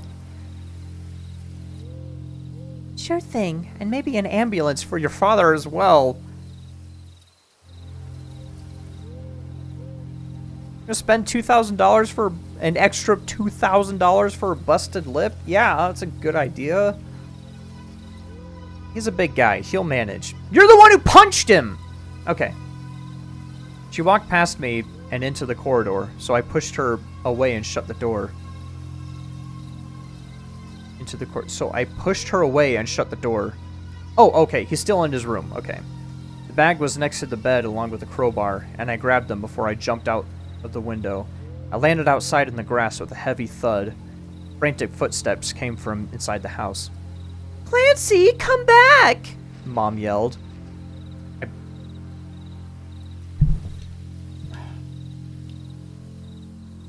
Okay. Clancy, come back! Nothing fancy, Clancy. Come back, Clancy. I burst into a sprint, jumping through a neighbor's yard and coming out on the next street over. The town had many roads leaving it, none of them close by, but I didn't plan to use them anyway. I ran through yards and jumped over... Why did you say that then?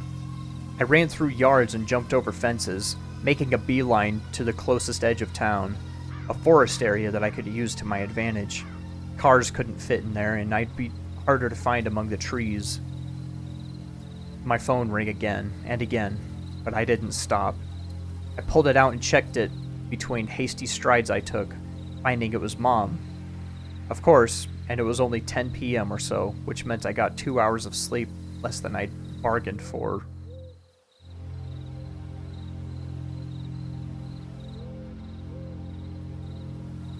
Doesn't matter. I'll get all of the sleep in the world once I'm safe. What? That is crazy that he's running for his life right now. They take over when you go to bed.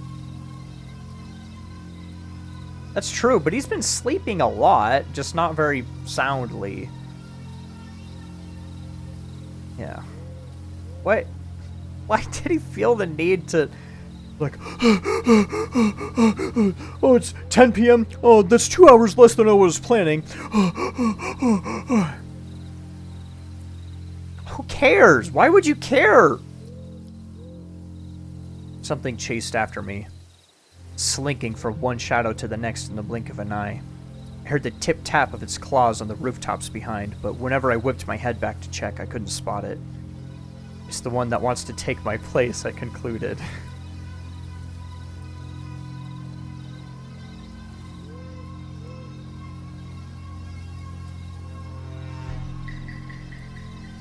That threw a wrench in my plan. If it would chase me into the wilderness, I couldn't get the rest I so desperately needed. then again... But if I could lead it far enough away, I could take it on one-on-one.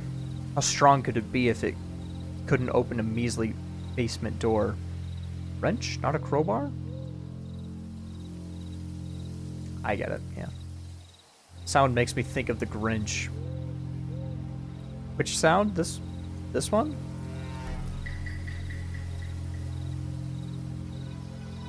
Oh no. The knee surgery tomorrow. Okay. Well, the basement door was locked, for one thing. My mad dash got me to the town's edge in about 10 minutes. Good for you. And I could already see the forest from a few streets away. I jumped through the final yard in my way with the mimics still on my tail, only to be met by a cop car swerving onto the street. Its lights and sirens were off, and the front bumper was in utter ruins, barely hanging on. It was slinking and tip-tapping.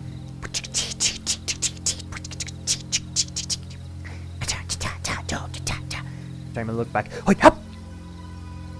every time he looks back, it's like, and he looks away.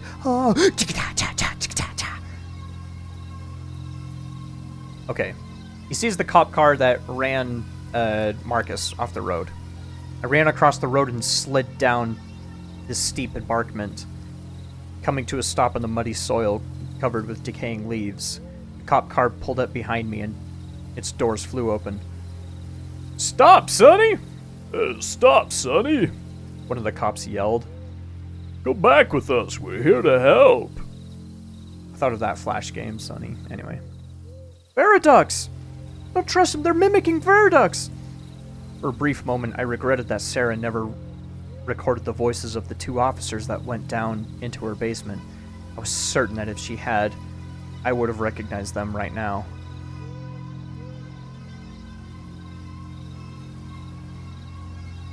Yeah. Leave me alone! I haven't done anything wrong!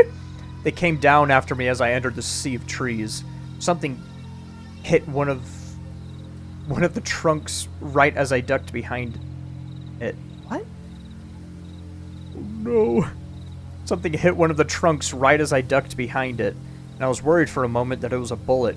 Whipping my head around, I found one of the officers discarding a spent taser gun instead, which wasn't much better, to be honest. But at the very least, it would only incapacitate me. How long are the wires on that on that taser? How far back was he? Ah, Clancy is white, I see. Yeah! Yes. Clancy, come back! Well, they want to capture him. Why would they shoot him if they want to capture him? 30 yards. Is that how long the wires are? In a stun gun? There's no way they're 30 yards. I'm actually curious. I'm going to look that up real quick. How long are the wires on a stun gun? Taser.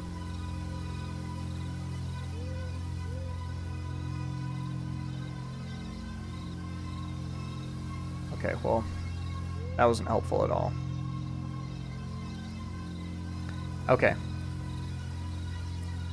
They ran after me a few hundred feet, and I couldn't for the life of me shake them off. I tried veering away, hiding behind trees, doing everything in my power to break their line of sight. Nothing worked. They knew exactly where I was at all times. It felt like I was up against bloodhounds, not humans. Fake news. They're 30 yards. Okay, yeah. I believe it. They got some freaking power, man. Okay. Over the course of a few minutes, they gained on me. I'm just an average Joe in an average physical shape and tired as heck and to... Oh. Man, what? Enough to penetrate. Yeah. I mean, yeah. It does have to be... Yeah. Okay. I'm just an average Joe in an average physical shape.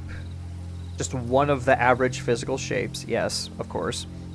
And tired to high heck and back to top it off. I couldn't outrun 2 trained officers. They're also mimics.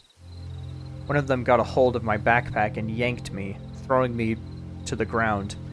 I landed face first into the mush of leaves and dirt. Very cool. Calm down, Sonny. No! Frank, let go! I struggled and fought back, but the 2 of them subdued me. One of them got on top of me to hold me still. It was Marcus! No. And the other one pulled my hands behind my back to cuff me. Why? Fight left me as... Okay, if they were real cops, they had no reason to cuff him, unless it's like... I don't know. Never mind. Okay, whatever. No, I guess that's fine. It's fine. Whatever. That's fine. I'll let that slide, yeah.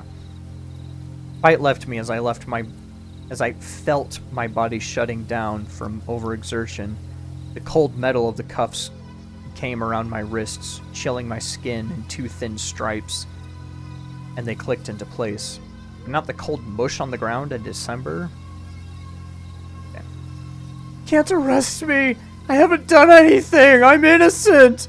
I tried pleading. We're not arresting you, Sonny. Your parents and sister called. They're worried for you. Said you were about to run away. So what? I'm an adult! I can disappear if I want! Not in your current condition. Right now you need psychiatric help, the cop answered. He ran. They pursued. They pulled me to my feet, and got by my sides, getting tight grips on my arms. We slowly walked back to the car as I tried to plead some more. And I had enough presence of mind to not mention anything about mimics. Okay. Even so, my cries landed on deaf ears. The mimic that chased me, was in the forest with us as well. It jumped from branch to branch, always within earshot, but never within sight. I wondered why they didn't just get it over with. Why they didn't just leave me there to be consumed and replaced. I was incapacitated. I couldn't fight the creature. Or maybe they had other plans for me. Something more nefarious. Maybe they needed to completely break me beforehand. And they didn't break your sister, they just set her on fire. I tried to think as they dragged me around, to form a new plan, something, anything. When we reached the embankment, I got an idea. You see, it was steep and slippery. One wrong step and you'd eat dirt at the bottom. And that was something I could use. As we started climbing it, I prepared myself to act. When we reached halfway up, Okay. When we reached halfway up, I headbutted one of the officers and tripped the other. They weren't expecting it. And just like I hoped they would, they slipped back down the slope. Whoa! But one of them got a hold of my backpack, ripping it open and spilling my supplies everywhere. I didn't go down with them, so I jumped up the last stretch and landed on the pavement on my stomach. Ugh! Getting to my feet with my hands behind my back was harder than I expected. Big head and little arms. But I heard the officers climbing again, so I needed to hurry. Screw this. Hey, Sonny. What is this, Scooby-Doo? Seriously, silly, goofy slipping noises? What's going on? Like, how do you just... Why wouldn't the officer just go like, stop? Instead of just like, oh! And the other one's like, huh? Whoa! And then got slipped. Like, Oh my gosh. If these officers aren't mimics, for some reason, in whatever way, that is 2 counts of assault on a peace officer. Just saying. Stupid Clancy.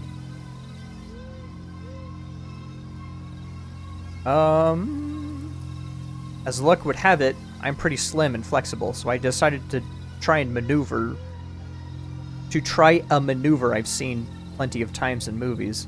I pulled my knees up to my chest, got my hands under my butt, and passed my feet between them one at a time, which makes it sound very easy and simple, but under pressure and with 2 officers nearing me, it wasn't.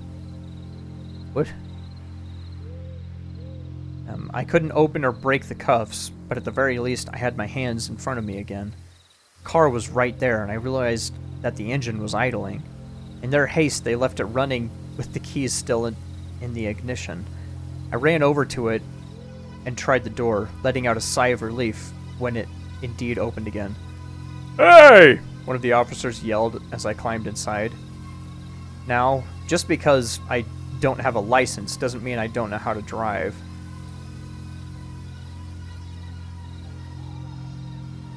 Clancy,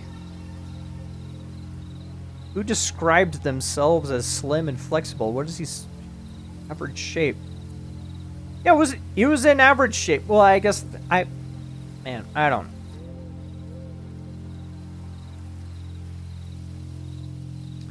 Whatever. Okay. We're moving on. Oh my word. Oh my word. He doesn't have a license. Okay. It was stupid and risky of us, but a friend let me drive his Jeep on the back roads a few times for fun. I wasn't an expert by any means, an expert at driving, but I knew how to throw a car into drive and push a pedal. Good thing it wasn't a manual transmission. No way in heck could I could have used a clutch and steer with my hands cuffed. Also, you don't know how to... You don't have a... Okay, anyway. I sped off, leaving the 2 cops and the mimic behind, which, yeah, bad idea, I know.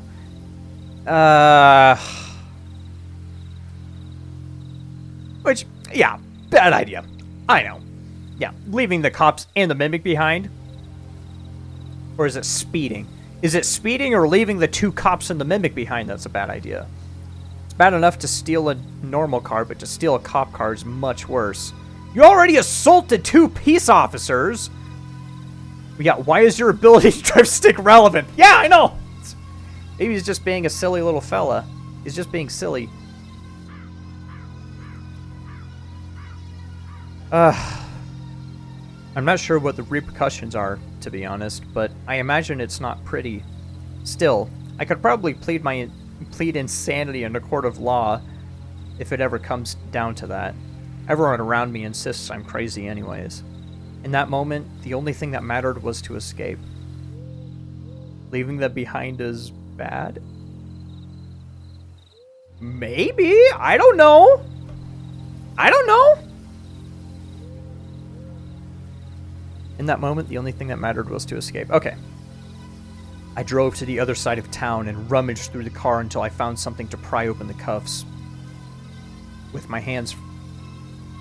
Pry open the cuffs? You can find a key in a cop car for your cuffs. You can find... I'm sure you can find that. How did you pry open cuffs?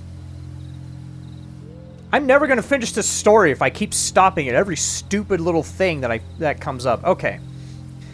Okay. With my hands free, I planned to drive the car out of town and abandon it. There was likely a tracker in it somewhere, but before I did that, I wanted to do one final thing. To prove to myself that it was all real. That I wasn't going completely insane. I didn't have time to find Marcus or his body. I couldn't return to Sarah's house for fear of being caught, but there was one place that I could check. The cemetery. Oh, used a crowbar. Duh. Okay. Is he gonna dig up Sarah's grave. Because that would be faster than looking for Marcus's body.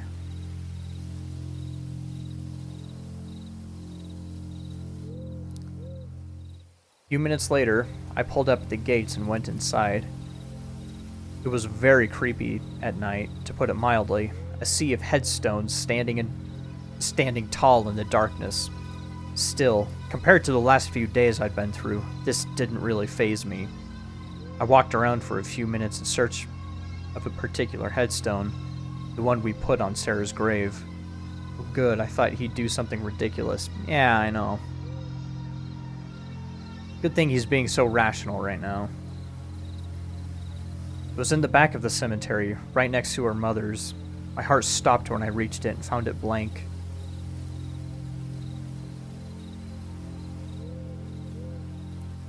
Huh?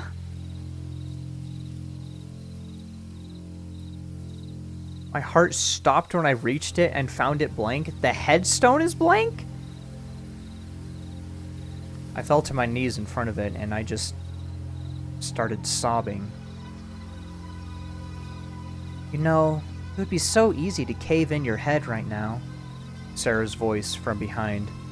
I shot up to my feet and spun on my heels, coming face to face with her.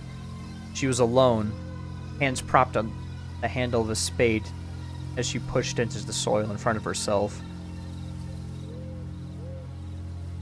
Way too similar to the Game Boy SP Blue Edition story. I know. It's a ripoff. Total ripoff.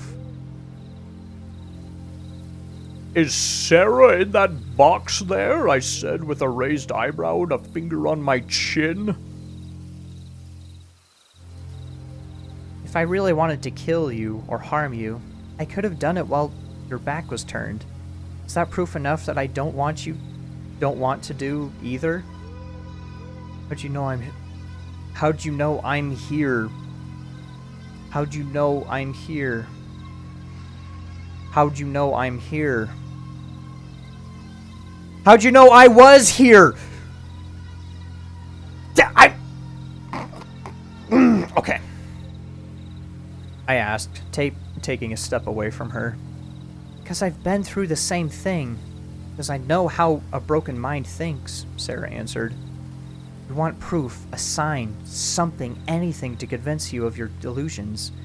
She threw the spade at my feet. So go ahead, dig. Find your proof. I won't stop you. But that grave is empty.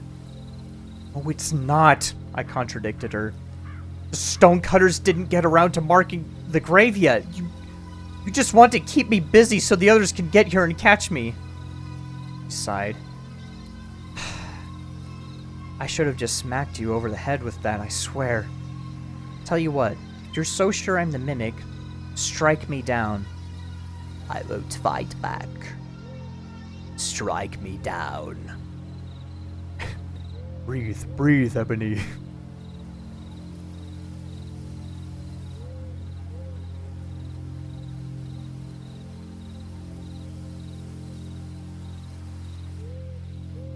Okay, I'm gonna finish the story. I'm finishing the story. Okay.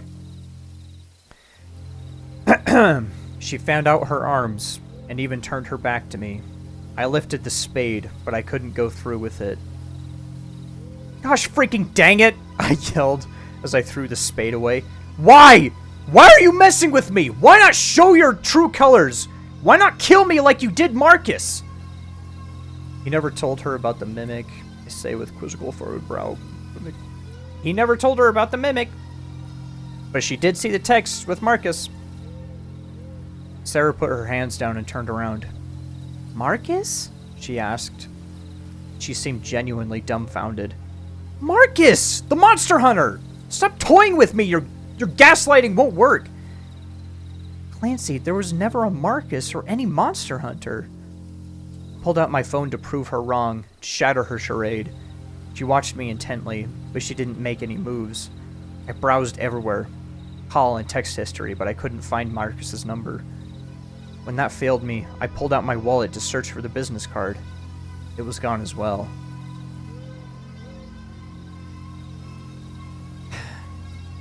At that point, I gave up. What else could I do? How could I prove to myself, let alone to anyone else, that I was sane? I wasn't. That much became evident even to me, sure. Sure, I could blame the disappearance of Marcus's business card and call logs on my parents, but it didn't make sense. Nothing did. Not unless I admitted to the delusions and to needing help. Amy had been right. The mental problems likely ran in our family, and Sarah's breakdown jump-started my own. I don't... Is he actually crazy? Also, if Sarah's convinced he's insane, turning your back on a person you know is going through intense psychosis and telling them to kill you as proof is insane behavior. That is crazy. Okay. I don't... Here, let me take you home. You can sleep, you can clear your mind, and we can both look for something, or look for help starting tomorrow. How's that sound? Sounds good. She took the lead, and I followed behind her towards the exit. It felt wrong. It felt so very wrong. So very wrong. But I didn't have it in me to fight anymore. I was drained. Even if I ran away, how far could I make it? I stole a cop car. They'd look for me relentlessly. At that point, I just wanted everything to be over with. The 2 officers called us when you stole their car, Sarah said as we walked. Darn. Now, listen, they called us, and we talked, and they agreed not to report you on one condition. We return their car, and you seek out therapy immediately. They're not jerks. They understand you've had it rough, and they'll give you another chance. Redux is very cool. Except the bumper was busted from when they ran Marcus's car off the road. He's probably going to see that, and yeah. That's very kind of them. I'll have to make it up to them when I get better. You do, Sarah agreed. And to us as well, you really put us through hell. I know. And I'm sorry. Sarah smiled, a wide, beaming smile with no trace of anything except genuine happiness. Apology accepted.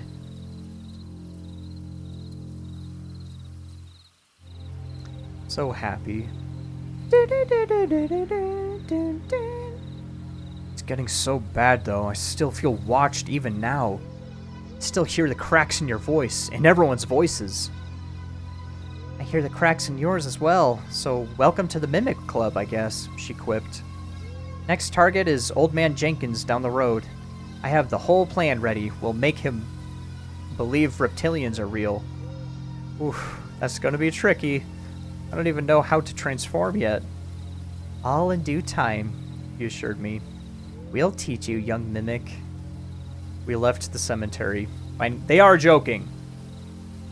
I'm very certain that that's just banter, and she's not, like, genuinely like, well, he's a mimic now. Just like me. It has to be banter. I really hope it didn't just get that stupid. We left the cemetery, finding Amy and the 2 officers waiting outside. I apologized profusely. Gomenasai! Well, they had laughed and assured me it was all fine now. They took their keys back and left, and we got into Amy's car to do the same. Okay, he didn't notice the busted bumper, I guess. We're going to my house, by the way, Sarah said as we entered the road. Dad drove himself and your mom over when you ran from their house. I thought maybe you'd come to my place. Bowing at 20-degree angle would be lame. Okay, I feel like it's gonna have a big, like, oh, at the end or something. Like, there's gotta be something. Yeah. Okay. The rest of the ride was silent, and when we got there, I did indeed see Dad's car outside. The two of them waited in the living room for our return, and they jumped on me as soon as I entered through the door. Ah! Oh, they hugged me. Never mind. Sorry. Different jumping.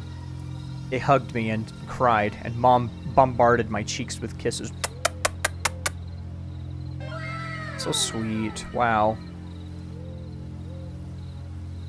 Give him some room, you guys, Sarah told them and broke up the group hug. And you, get some sleep right away, she demanded. You'll feel much better in the morning. Felt so strange, so surreal. Being back at Sarah's place, I mean. I wasn't gone for long, but it felt like I'd ran away from here an eternity ago. My life had changed so drastically overnight, and I'd been through so much in a matter of mere days. In all honesty, it was as fascinating to think about as it was terrifying. So that's what started it all, Dad said with a sad smile, looking over at the basement door laying open. Gosh darn basement of all things, you know? Or, of all things. You know, he continued, turning to look at Sarah. You were always afraid of the dark as a kid. Was I? She asked with a chuckle. I don't really remember. I had to check inside your closet and under your bed for boogeymen every night until you turned 10, Dad answered with a laugh. I guess it is pretty scary, Sarah. My brain, wow. I guess it is pretty scary, Sarah mumbled and walked over to the door. There's nothing down there. Take a look. I made my way next to her, and she flipped the light switch next to the door. A light bulb down in the room came to life, chasing away the shadows and darkness. And indeed, it was a normal room with nothing strange about it. At least, as far as basements go anyways. The walls and ceiling weren't charred. There was no trace of soot. Even the concrete at the bottom was spotless. I think we both went insane over a bit of darkness, I said as I peered down the stairs leading to the bottom. Right? Sarah didn't answer me. No one did. They're gonna push him. They're gonna throw him in the basement! Yeah, oh yeah, you already called it, yeah. Oh. The dad. Okay, yeah. The room. Oh, yeah, and I felt a pair of hands pushing me from behind. I tumbled down the stairs, landing at the bottom. No! The door of the basement closed shut. I tried to get up, but stumbled, so I skittered up the stairs on all fours. The click of the door of the locks being latched reached me right before the lights went out, and I crashed into the door. I trusted you! Clancy, that's the point! That's the point of mimics! Tricked. Cool. Boy. Fatality. I yelled and started banging on the door with desperation. I'm not insane! You're mimics! All of you! I knew it! I kept banging on the door and pleading, but no one responded. Not a single word. The jerks wouldn't even entertain me with a clear-cut answer. I yelled until my throat went raw. I punched and kicked the door until my hands and feet turned bloody, but I couldn't break free. They finally got me.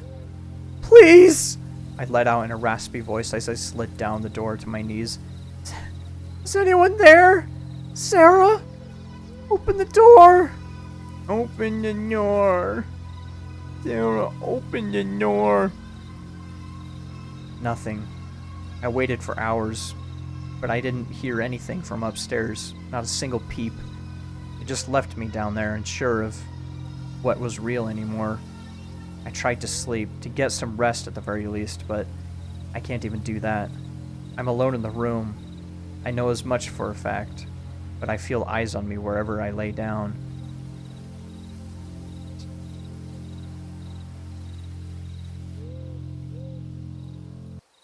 Well, this is it for me. The end of the line. I can't keep this up forever. I'm growing too tired and hungry. When I'll collapse, they'll get me. I'm sure of it. I'll become just another one of those things, or it will steal my appearance and masquerade as me while they take over the town. I can't escape. All I can do is warn you. Stay away from this place. What is this place? And whatever you do, don't believe another word I'll say. It might be one of them.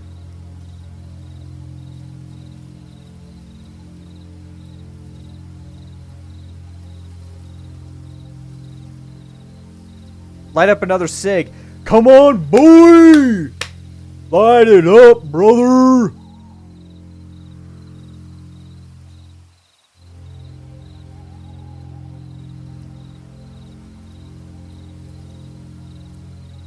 Your town! Points at you through the screen with 3D effect. Oh!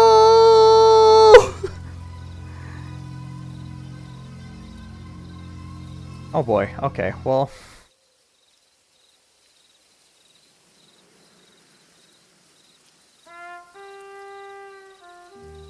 Well, ladies and gentlemen, that was the story. That time, the thing... No, not that time. The thing in the basement getting better at mimicking people. That's literally the end of the story. And whatever you do, don't believe another word I'll say. It might be one of them. That's seriously how it ends. With him like, this is it for me. Pretty crazy. End of the line for you. Yes. No! Ah! Freeman.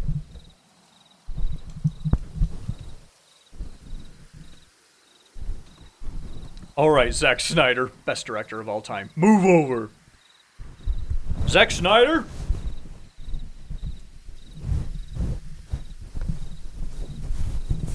Sorry. Come on, Zack Snyder. No, we have to have Zack Snyder do this. Do the adaptation of the story.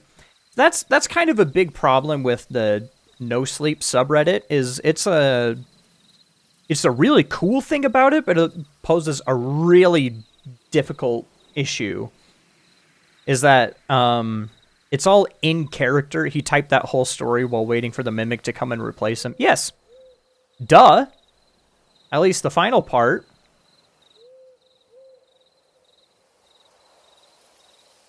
Michael Bay. Can you imagine Michael Bay?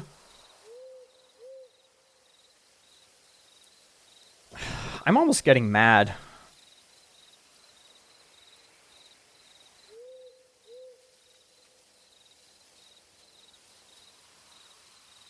Imagine this, but 100 more explosions. That would be so sick, dude.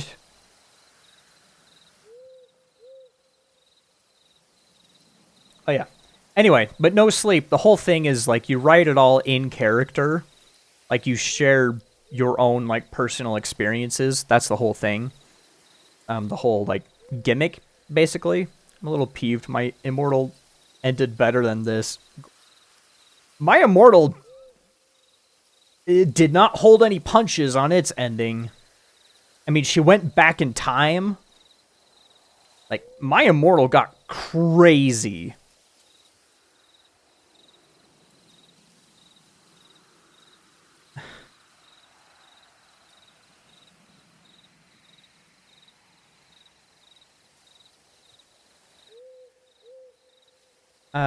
Okay.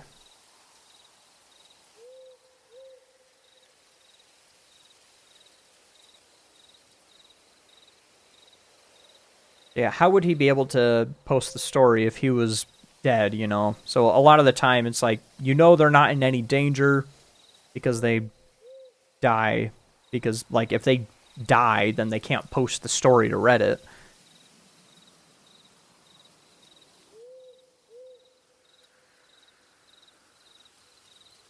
Oh, man. You know, this is the risk you run when you read free internet stories that people pour their heart and soul. They pour their heart and soul into these stories and post them online for free. And that's super cool. Super creative endeavor to just do that. That's cool.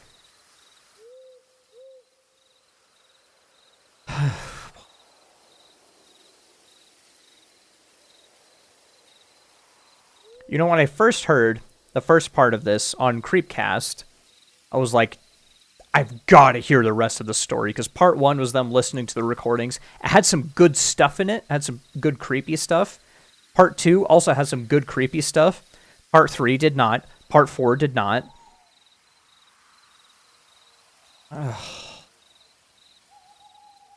Could read mine. I've only... It would push me to edit faster. Is yours a horror story? Because that's kind of the thing with Creepypasta Friday, is it's got to be horror story. I made an exception for My Immortal, and I kind of wish I didn't. But it was a really important piece of internet history, so I'm glad I did. Kind of body horror. I'm talking, like, horror. Okay, well... Man. Like, the only thing that would stop me from reading that is, like, I also just don't want to have, like, a similar crash out or something on, like, somebody that, like, on something, like, on stream, like, crashing out over a story that somebody that I'm aware of that is listening to me crashing out over their own story. I'm not saying, like, it's a guarantee, but I'm worried about it. Yeah. I'm worried about my reaction to that. I wouldn't want to, like... Yeah. I'll read it on my own, though. I'm also writing my own horror story, but I'm also not gonna read that for Creepypasta Friday. Yeah, I'm not gonna read that on stream. Not because I'm afraid, but because it's a little indulgent, little self-indulgent. Do you have a name, Gore fans, yet? Like Lamps? Because Lamps is a pretty good one. I was thinking... Actually, I have no idea. I've thought a lot of stuff, like, since I'm the Mothman, like, maybe, like disciples, apostles, something like that. Brothers and sisters, Mothman, like, prophecies and stuff. Good morning, brothers and sisters. Good night, brothers and sisters. Brethren. Oh, what up, my bridges? Bridges, calling the fans of bridges. What's up, bridges? Welcome back to another stream. Another Mothman stream. We're reading another spooky, scary story.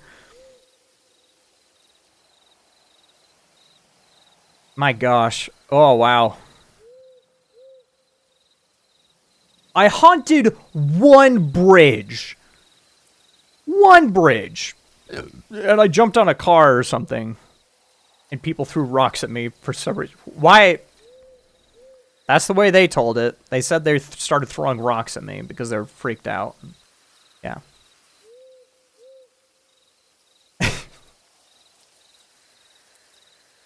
Bridges. I do like that. That is funny. Gosh, that's actually really funny. I might do that. I might... Are you... Do you... Do you guys want to be called Bridges? My viewers? Like, I mean, you'd have to be already a fan of the Mothman in order to get it. If someone's watching my streams, they're already somewhat aware of the Mothman as a cryptid. Hey, yo, what up, my bridges? I wouldn't suggest it if I wouldn't like it. Yeah, okay, yeah, true. Well, yeah, that's the gosh dang freaking story.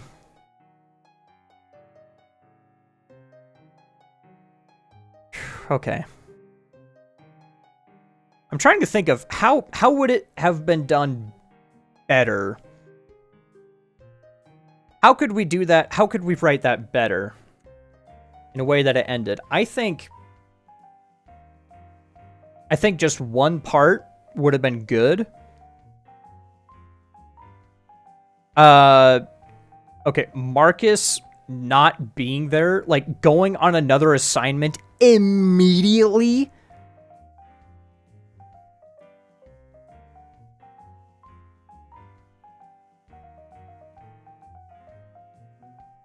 He should have. Man. What was the point of Marcus? What was the point of Marcus? Marcus was ultimately pointless in the story, except to just be there to make him hold on to hope. Hearing it skitter closer, Mark's corpse changing in the basement. That would be better. I'm talking about like the whole story, because I think part 1 is the one that I'd say, for better or worse, is perfect in entertainment value. But to keep up that entertainment value, Marcus should have stuck around. He should have been working with Marcus the whole time. And it could have been just 2 parts. It could have been fun. It could have had those two bouncing off each other. But there was so much nothing where he's like on his own, and the mimic... Wow, gosh, so much stuff just felt like it was wasting time. Like, I think the author, bless his heart, my goodness, I mean that, I don't mean that in a southern way, I mean that 100%. Like, definitely didn't really... bouncing off each other. Yeah, I know, yeah.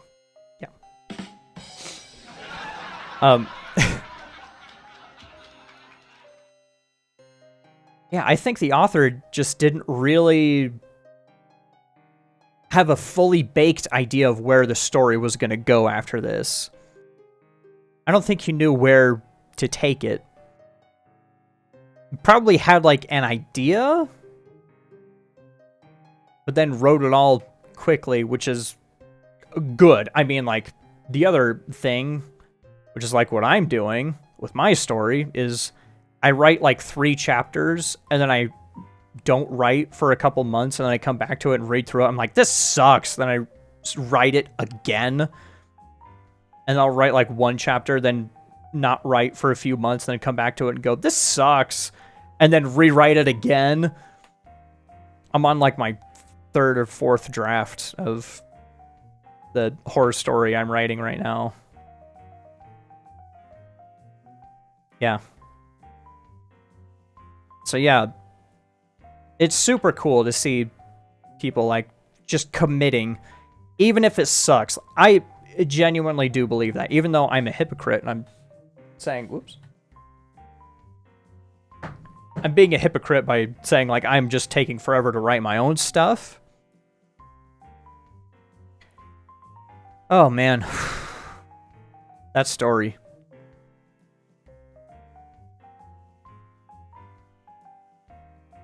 Holy cow. At least it didn't scramble my brains quite as much as My Immortal did. My Immortal, it fried my brain. I couldn't read anymore. It like set me back 30 years on my reading comprehension. How old would I be? Okay, well, maybe not 30 years. Maybe 25 years. Yeah, 25 years. Man.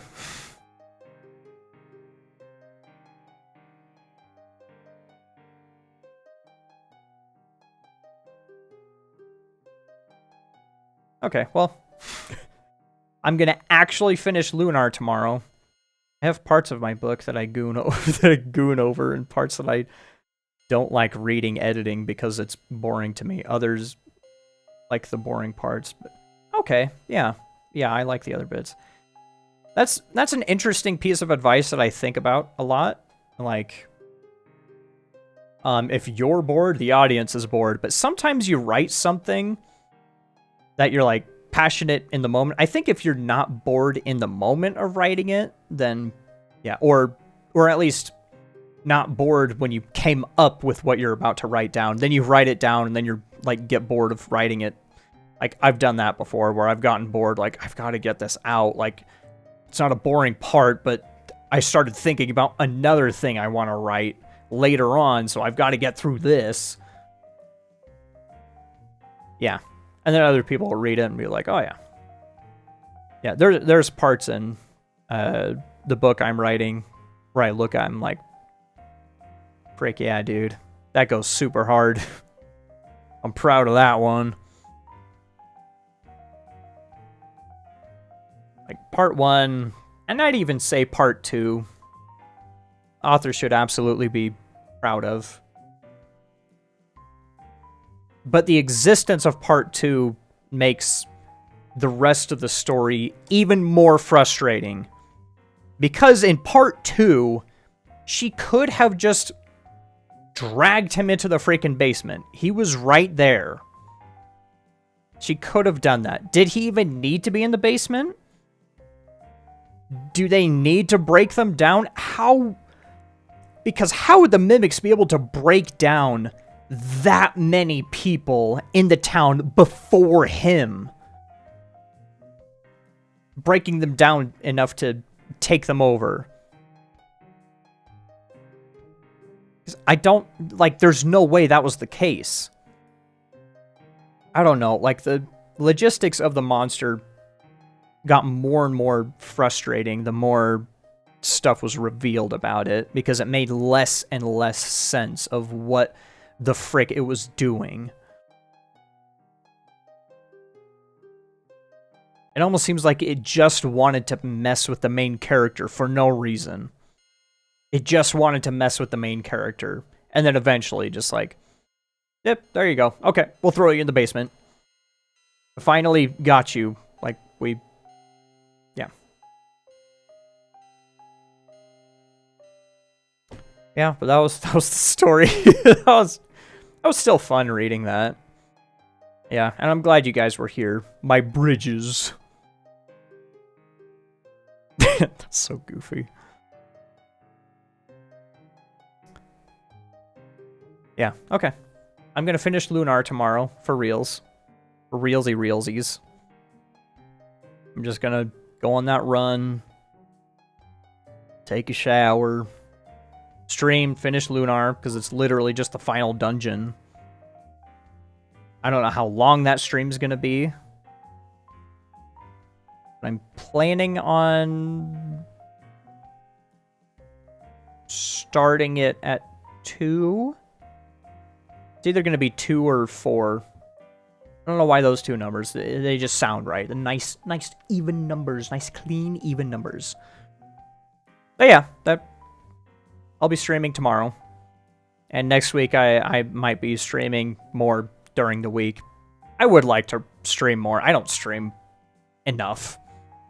And I have time. I have the time. I get off work, and then I'm like, no plans for Valentine's Day. I'm going to watch Twilight.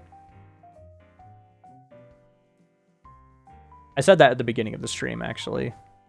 I don't think you were here yet. Yeah, watching Twilight with my family. Oh, yeah. Oh, yeah. Oh, yeah. Hey, maybe I'll pick up a honey when I go on that run, the Valentine's Day run. Probably not, because... Probably not, but... We'll see. I don't need no honey. Is he being chained up or something? Alright, well. D20! Okay. I'm getting tired. It's only 8:30. Oh my gosh. Yeah, I'm glad I finished the story, so we can move on to another one. I'll figure out what story to do next week. I'll figure something out, but yeah, in the meantime, glad you guys made it. Glad you're here. We'll probably do what I did initially when I first started Creepypasta Friday, which is reading a couple of stories in one night. because a lot of creepypastas are super short. Maybe we could read some good ones. 'Cause there's some that I think are really good, just they're longer usually.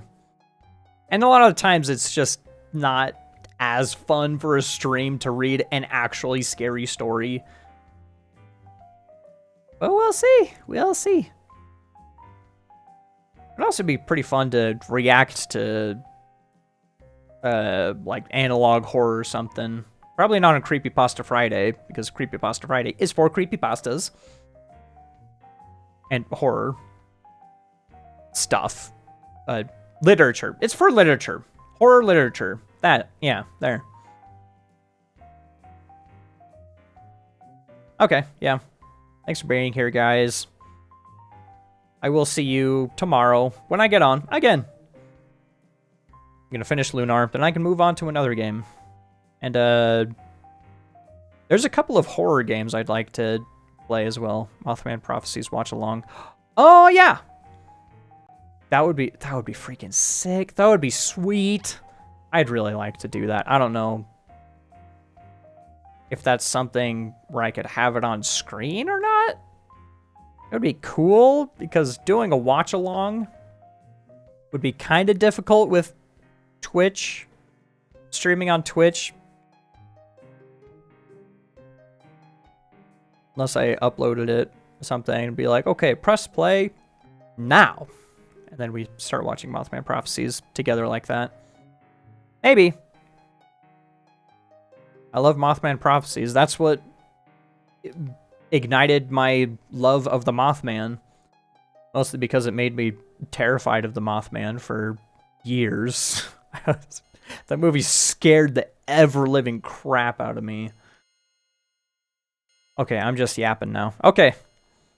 I'll see you guys. I'm gonna go eat or something. Or drink some freaking water. My throat's on fire. Yeah. Okay, see you guys. Goodbye. Good night. Gute Nacht. Nos da. Oyasumi. There's probably other ways to say goodnight. Okay, bye. Good night. It's over. It's all over. Good night. Good night, Bridges.